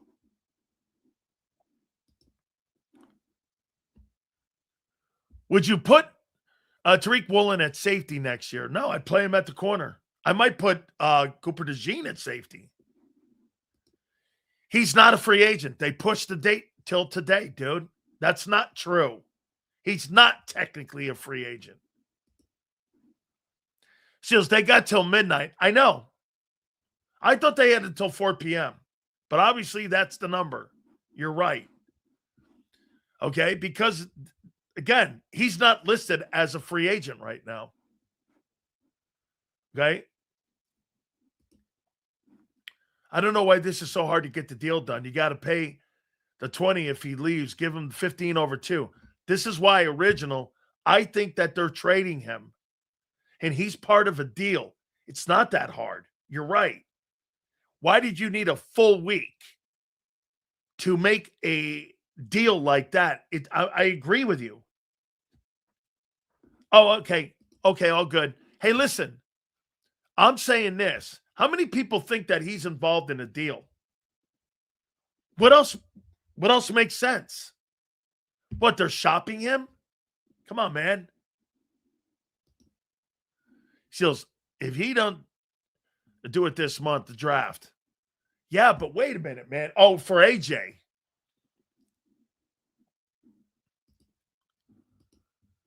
They're going to make John Mack and Zander come on the air at 11:30. I want Devonta Adams from the Rams no matter. Trading A.J. Brown to the Rams. And you get Devonta Adams back in the 13th pick.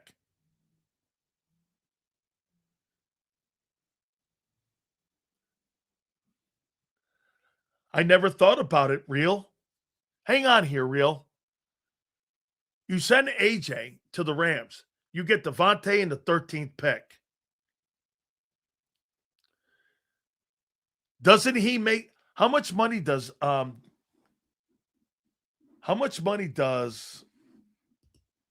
Devonta Adams make?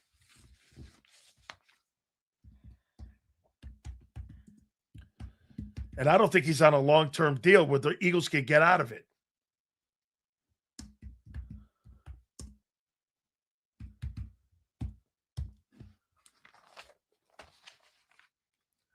For 2026 season, Devonta Adams is scheduled to have a base salary of $18 million as part of a 2-year with the Los Angeles Rams. His cap total for 26 is $28 million. His base this year is 18. Roster bonus is 6. Signing bonus is 4 prorated. So, and this is the last year of that deal. And the Rams would pick up AJ's contract. How old is Devonta Adams?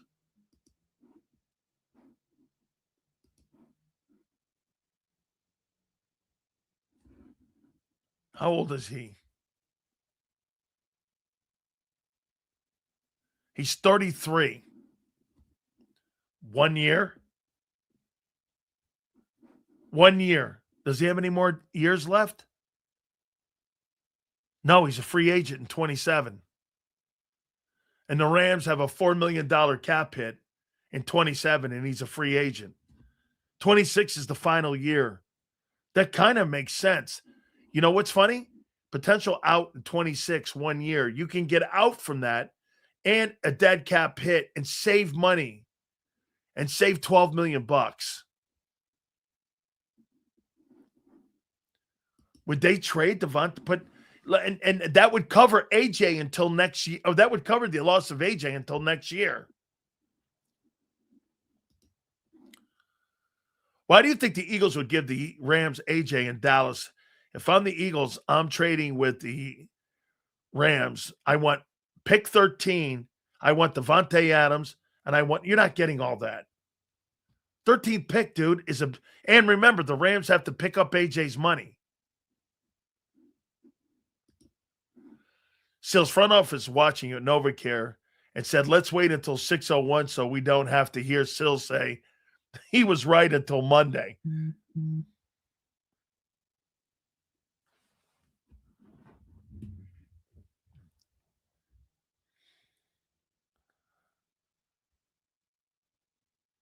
They just pushed it back to Monday with Dallas Goedert.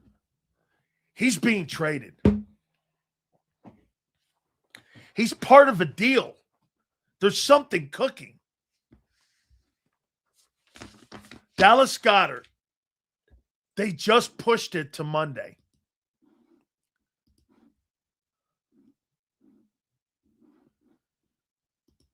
Dallas Goedert. They just pushed it to Monday.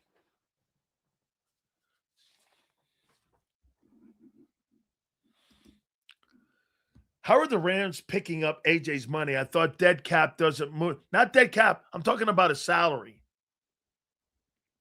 I'm not talking dead cap stuff. I'm talking about his salary. Just salary. I'm not talking about dead cap.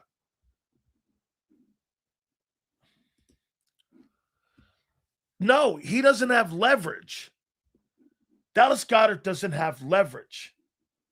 This has got to be a trade, man. Hey, hey, guys, help me out here on this.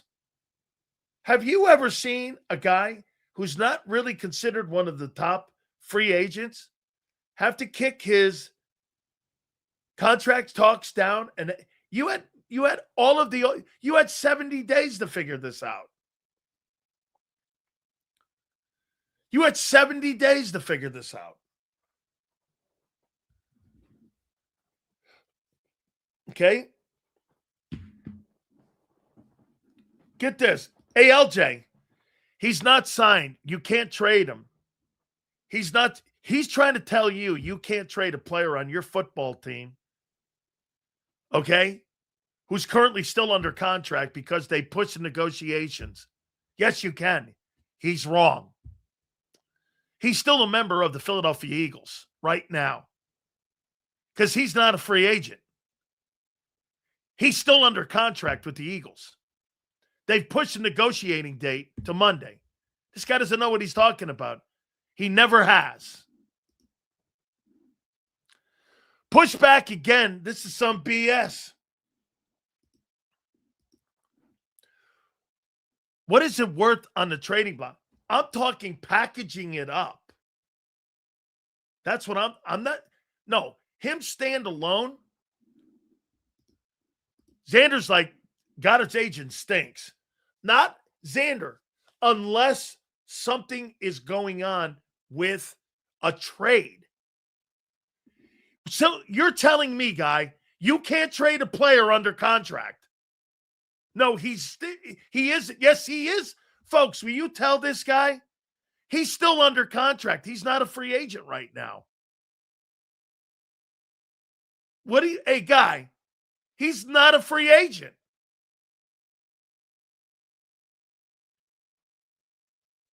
He's not a free agent. So hook me up here, LJ. He's not a free agent. This guy's trying to tell you you can't trade a guy under contract. They're trying to trade. Okay? Flustered. Hey, Ryan, honestly, you're crazy, man. He's still a member of the Philadelphia Eagles right now. So now they got it on Monday. Hey, Marsh, how about that shit, man? Have you ever seen a deal in your entire life for a tight end that doesn't have the same value that he did a couple years ago? He's under contract. That's why he's never listed as a free agent. Common sense, my dude. Don't tell that to that guy. That guy just likes to be dumb and wrong. As long as trade works for us, hey, man, Howie always tries to get the trade right. I think it is wild. I'll try to wait here. Let's see here. I'll tell you what are you going to bet? I'll bet you anything you want to bet right now that Dallas Goedert is a fucking is not a free agent. What do you got here, LJ? You want to put $1,000 on it? That he's not a free agent right now? Put $1,000 on the super chat, and I'll put $1,000 up. Go ahead.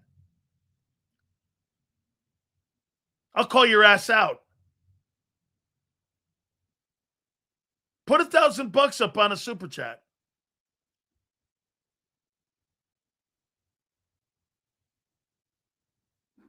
I'll take the bait.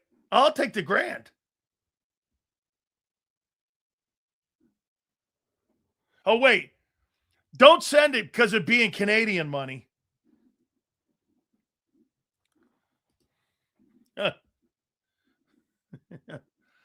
Oh, wait a minute. Hey, homie, I wouldn't give you what are you talking about? Why don't you put $1,000 up, fuckhead? If you're right, you win $1,000.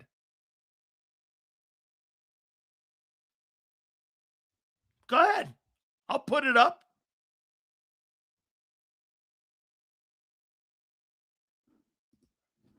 Guy's full of shit. Always has been. This is crazy. Goddard's agent is fumbling. Hey, I wouldn't go there. Zesty over somebody I have no respect for. Bro, once again, to be upset with people, hold on. To be upset with people, you have to respect them. And I don't respect you. So why would I be upset?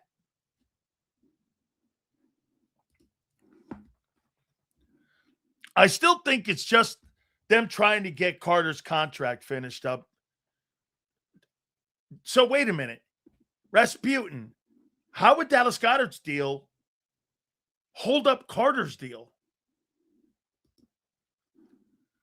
Do you think Blake Corum is part of this player trade or just picks?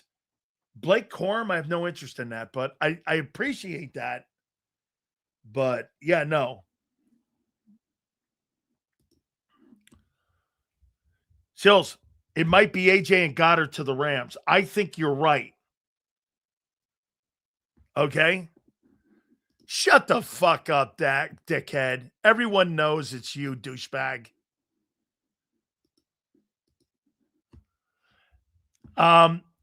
Listen, it's Goddard. They're working on, hey, get this. They're working on this trade with the Rams. Goddard's in the trade. Who do the Rams have at tight end? Let's take a look. Hey, who do the Rams have at tight end? LJ, your day's over with. You might as well go back to the Saskatchewan province and go back to Regina. Is it Regina or Vagina? It's in Saskatchewan. You should go to Vagina. I think it's Regina, but I'm going to say Vagina to you. Let's see here. Teams. Let's go here. Let's go Rams. Rams. Who do the Rams have at tight end? Colby Parkson. 43 catches, 408, 8 touchdowns. Not terrible. But with Stafford, Dallas Goedert would kill that there. He'd get 700 yards. He'd get 700 yards, and he'd be a force in that offense. What's the benefit of trading Goddard instead of just signing him the free agency? No bidding war. No. Goddard to the Rams, and Goddard and AJ to the Rams for the 13th pick in the NFL draft. They would want something back, though, too. Maybe a 5. Don't the Rams need defensive help? Like where? Let me see the Rams.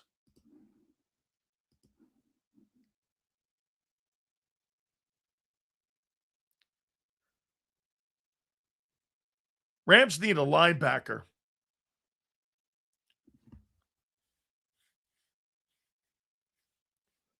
And another corner on the other side. Quentin Lake's not bad. Kitchens is really good in the middle. Cam Curl's pretty good. They got pretty good safeties. They need a linebacker. That defense looks pretty damn good. And they got depth. Yeah, I'm not touching that D. No way. Tyler Higbee's there at tight end. Is he good? Let's see here. He's pretty decent, but Dallas Goedert's better. That's right. You're right. Higbee and Parkson are the two tight ends. Taylor Higbee, by the way, is listed as the second guy. Because Goddard agreed to not be a free agent. He's not a free agent, no matter what this asshole tells you. He's not a free agent. Bet your show on it. Dude, shut up. Believe me, you're such a clown. I mean, LJ, really? I mean, what are you, 4 years old? That you have to create another account? Bro, everyone knows it's you. You're a fucking douchebag. Actually, I think it's quite funny. It shows you how pathetic you are. I think it's really funny that a man, or whatever he is, he's probably a fat dude in his mom's basement, sitting around in her drawers. Cookie crumbs all over him. You know the cookie crumb guy? He's got cookie crumbs all over his ass. Sitting there going, I bet I could upset Sileo with my Canadian fucking humor. Canadians don't have humor. I'm generally asking, how does it benefit Goddard to let the contract expire? Dude, it doesn't. Who's most likely to be traded? Crosby from the Raiders or I think AJ now.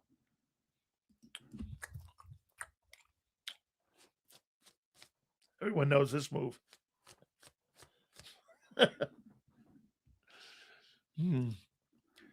Seals, he hasn't told you to eat a salad. Yeah, okay. Yeah, what's going on here? A lot of cursing, and I have this on black. Okay, we'll take it back then. We'll be more respectful, Mr. International.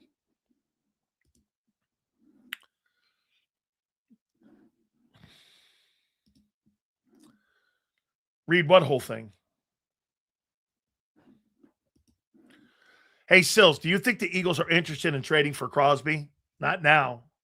Not for what? Hey, and I don't think the Raiders are now interested because you're not going to get the value. I'm not trading Max Crosby for 2 2s. I'm not doing that right now. Okay?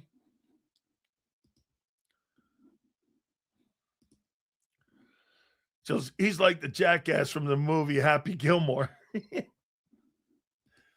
I love guys like that in here because it shows you how pathetic people are in the world.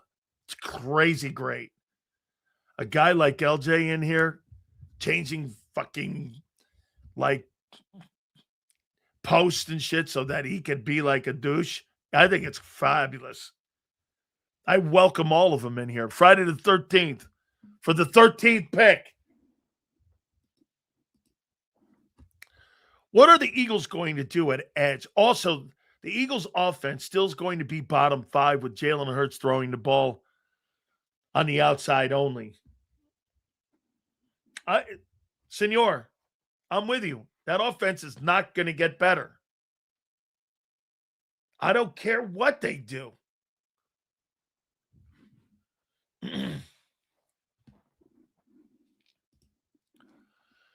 Say, do we get Max? Where does that put this defense for you? You're not getting Max because they're not going to send him. You see my last super? Let me get it, bro.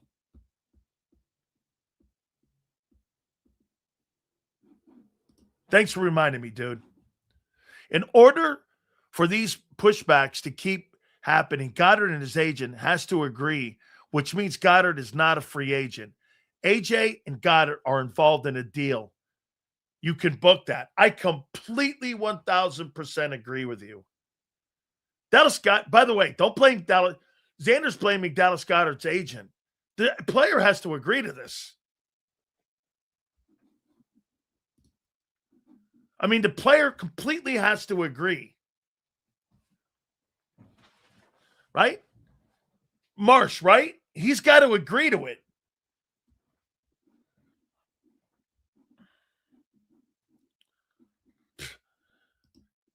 Hey, Twiz, I got LJ on a drone going to Iran. Niners are having a sneaky good offseason. Yes. Sills, if they got the 13th and 23rd pick, the only players I would pick up are Bain. Yeah, the 2 Hurricane guys.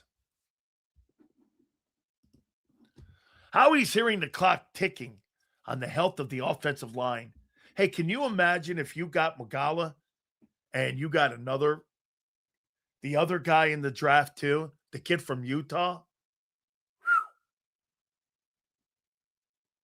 You got Landon's replacement and you got Lane's replacement. All in one draft. How you doing?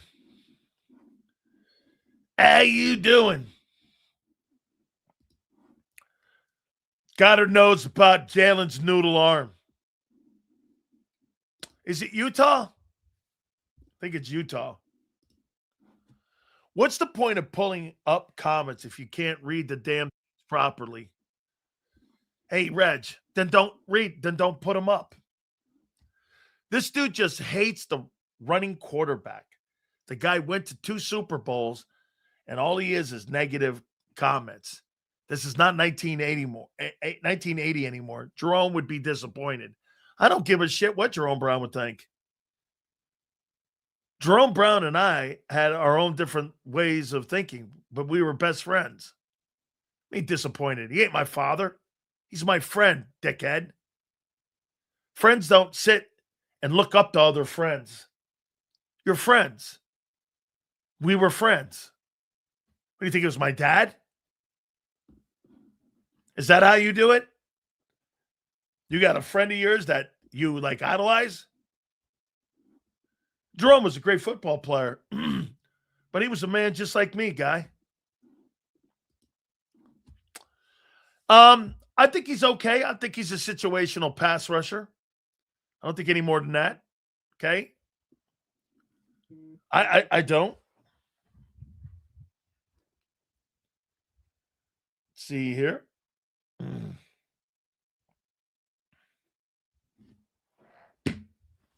Yep.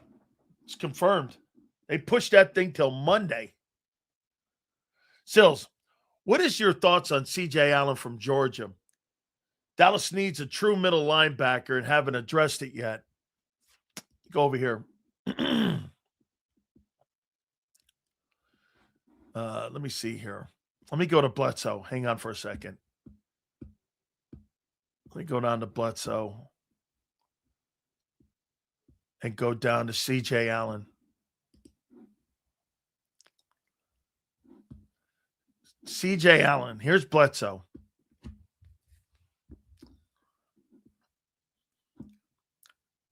Strengths. Elite speed and pursuit angles to run down ball carriers. Excellent wrap-up techniques. Consistently limits yards after contact. Capable of covering slot receivers. Wow.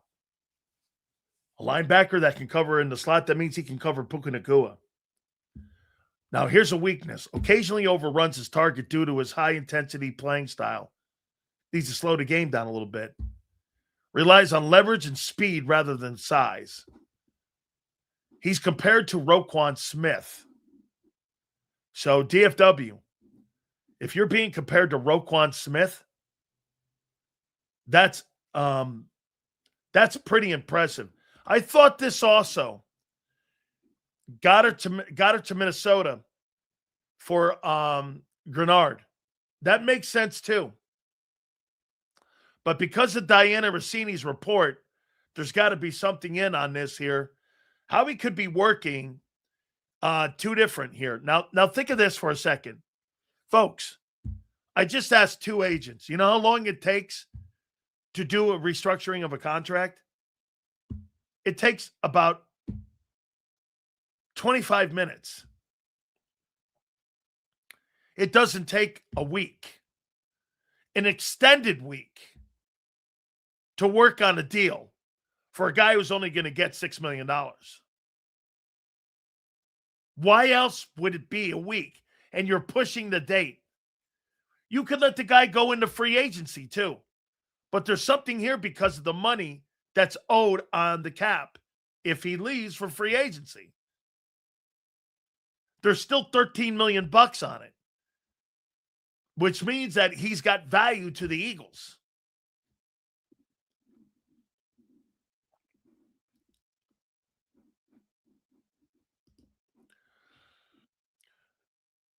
Who do you put at wide receiver 2 of AJ? They can't put Smitty out there alone. He'll get triple teamed every play with no other threat out there. Completely agree. They would have to get something in return. Okay? Hey, get this, guys. Let's bring this dickhead up again here. This guy's a moron. They're reworking a cap number to get the trade. It takes you 70 days to do that, guy? So you think it takes 70 days for Howie Roseman to rework Dallas Goedert's deal? Are you a moron? Do you really think it takes Howie Roseman 70 days to work out a deal? A cap number to get the trade? We've been saying that. We've been saying it's either the Rams. Now you're saying he is to be traded.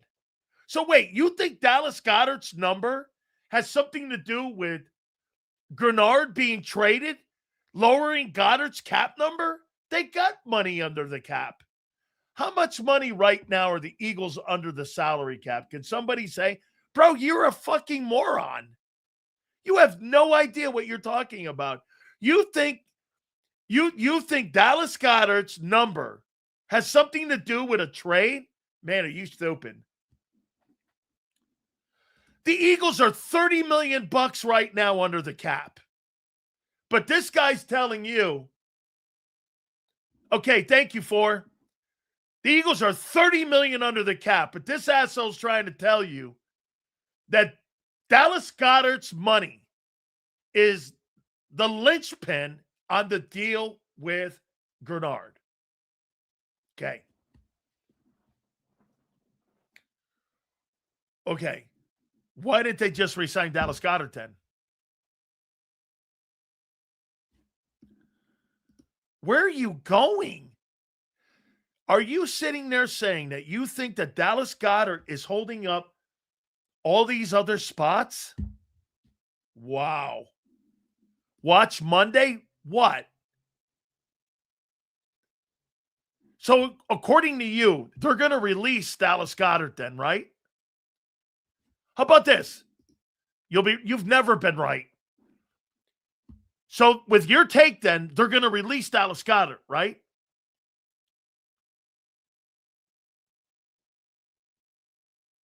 Or what are they doing with him?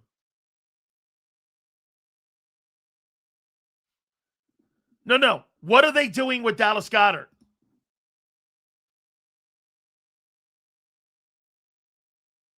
What are they doing with him?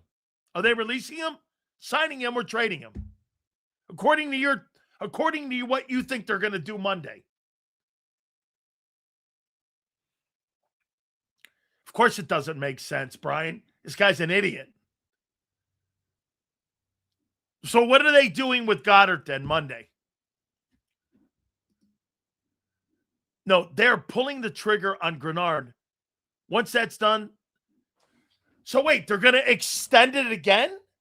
So you're telling me, I am out. Wow. Man, sorry guys. I just wasted 4 minutes of my life I'll never get back. Anthony Hill from Texas is a beast. Linebacker out there. Can get him in the second. I don't think they need a backer, bro. I don't think they knew. I don't think they do. I don't. Okay? I don't think that. Yeah. Hey, listen. Here. Follow me here and don't go down the lane of that idiot, okay? It doesn't take 7 days to restructure $13 million of Dallas Goedert's deal. Dallas Goedert has nothing to do with Grenard. When it comes to his cap number, nothing. They're completely two different situations. Goedert in a trade to Minnesota for the guy, or Goedert in a trade with AJ to the Rams, that makes sense. $13 million doesn't take 70 days to figure that out. You think Howie Roseman has been in this 2 days? This guy's trying to tell you that Howie needs more time to figure out how to do what. So look, if that guy's even right, let's say he's slightly right. According to him, that means he would have to release him or sign him or trade him. Is that right? Grenard wants, what does Grenard's extension have to do with Dallas Goedert and his restructure? What does that have to do with, what do the two things have to do with one another?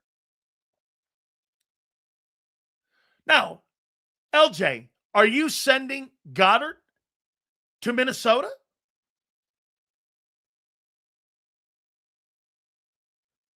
Because that could be. They've got $30 million in cap space. They've already got $30 million. They could not do the deal and still get Grenard by trading him there. Holy fuck, what?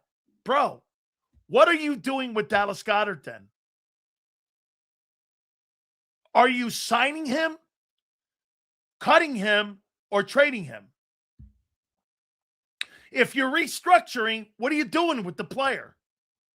Are you keeping him? Yes. And Grenard wants, you're keeping Goddard then with restructuring. So you're saying that Dallas Goedert's money is the one linchpin on getting Grenard in a deal? Man, you can't make this shit up. You can't make how dumb people are. Goddard is going to get pushed back to 27. How he found a loophole, I don't know, man. Grenard going to get $30 million. Okay? Later, dude. Have a great weekend. Someone finally sounds dumber than Reyes. No shit. Says, how can we restructure you? He's not a UD. He's not a free agent. That guy tried telling you, first and foremost, get this. First, he tried to argue with me that Dallas Goedert was a free agent, and he's not.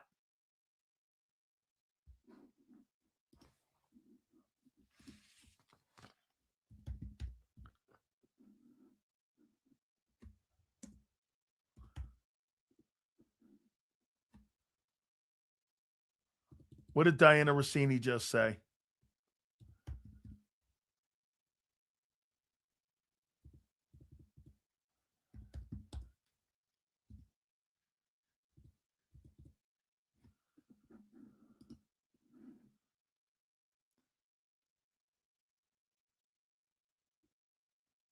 Here. After serious considerations with both Rams and Patriots, the Eagles will not trade A.J. Brown at this time, according to multiple league sources. Both teams remain interested, but move is imminent.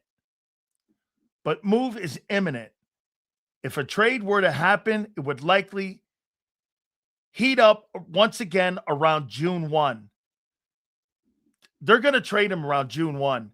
After serious considerations, both teams, Rams and Patriots, the Eagles will not trade A.J. Brown at this time, according to multiple league sources. Both teams remain interested, but no move is imminent. If a trade were to happen, it will likely happen closer to June 1. Of course, like everyone thought, it was going to happen around June 1 because why? Then it goes from a $43 million cap hit to 14. I can't wrap my head. And by the way, that has nothing to do. Okay? Seals. So can they trade AJ during? They want to wait until June 1. When that cap hit, the Eagles cap hit. Again, no, it makes sense now. June 1. They're going to wait like Micah Parsons. When the Cowboys traded Micah Parsons, okay? Seals trying so hard to read. No. Not that hard. After serious considerations with both the Rams and Patriots, the Eagles will not trade A.J. Brown at this time, according to multiple league sources. Diane Rossini is saying both teams remain interested, but no move is imminent right now. If a trade were to happen, it'll happen June 1. Okay. I think that's what we kind of all thought.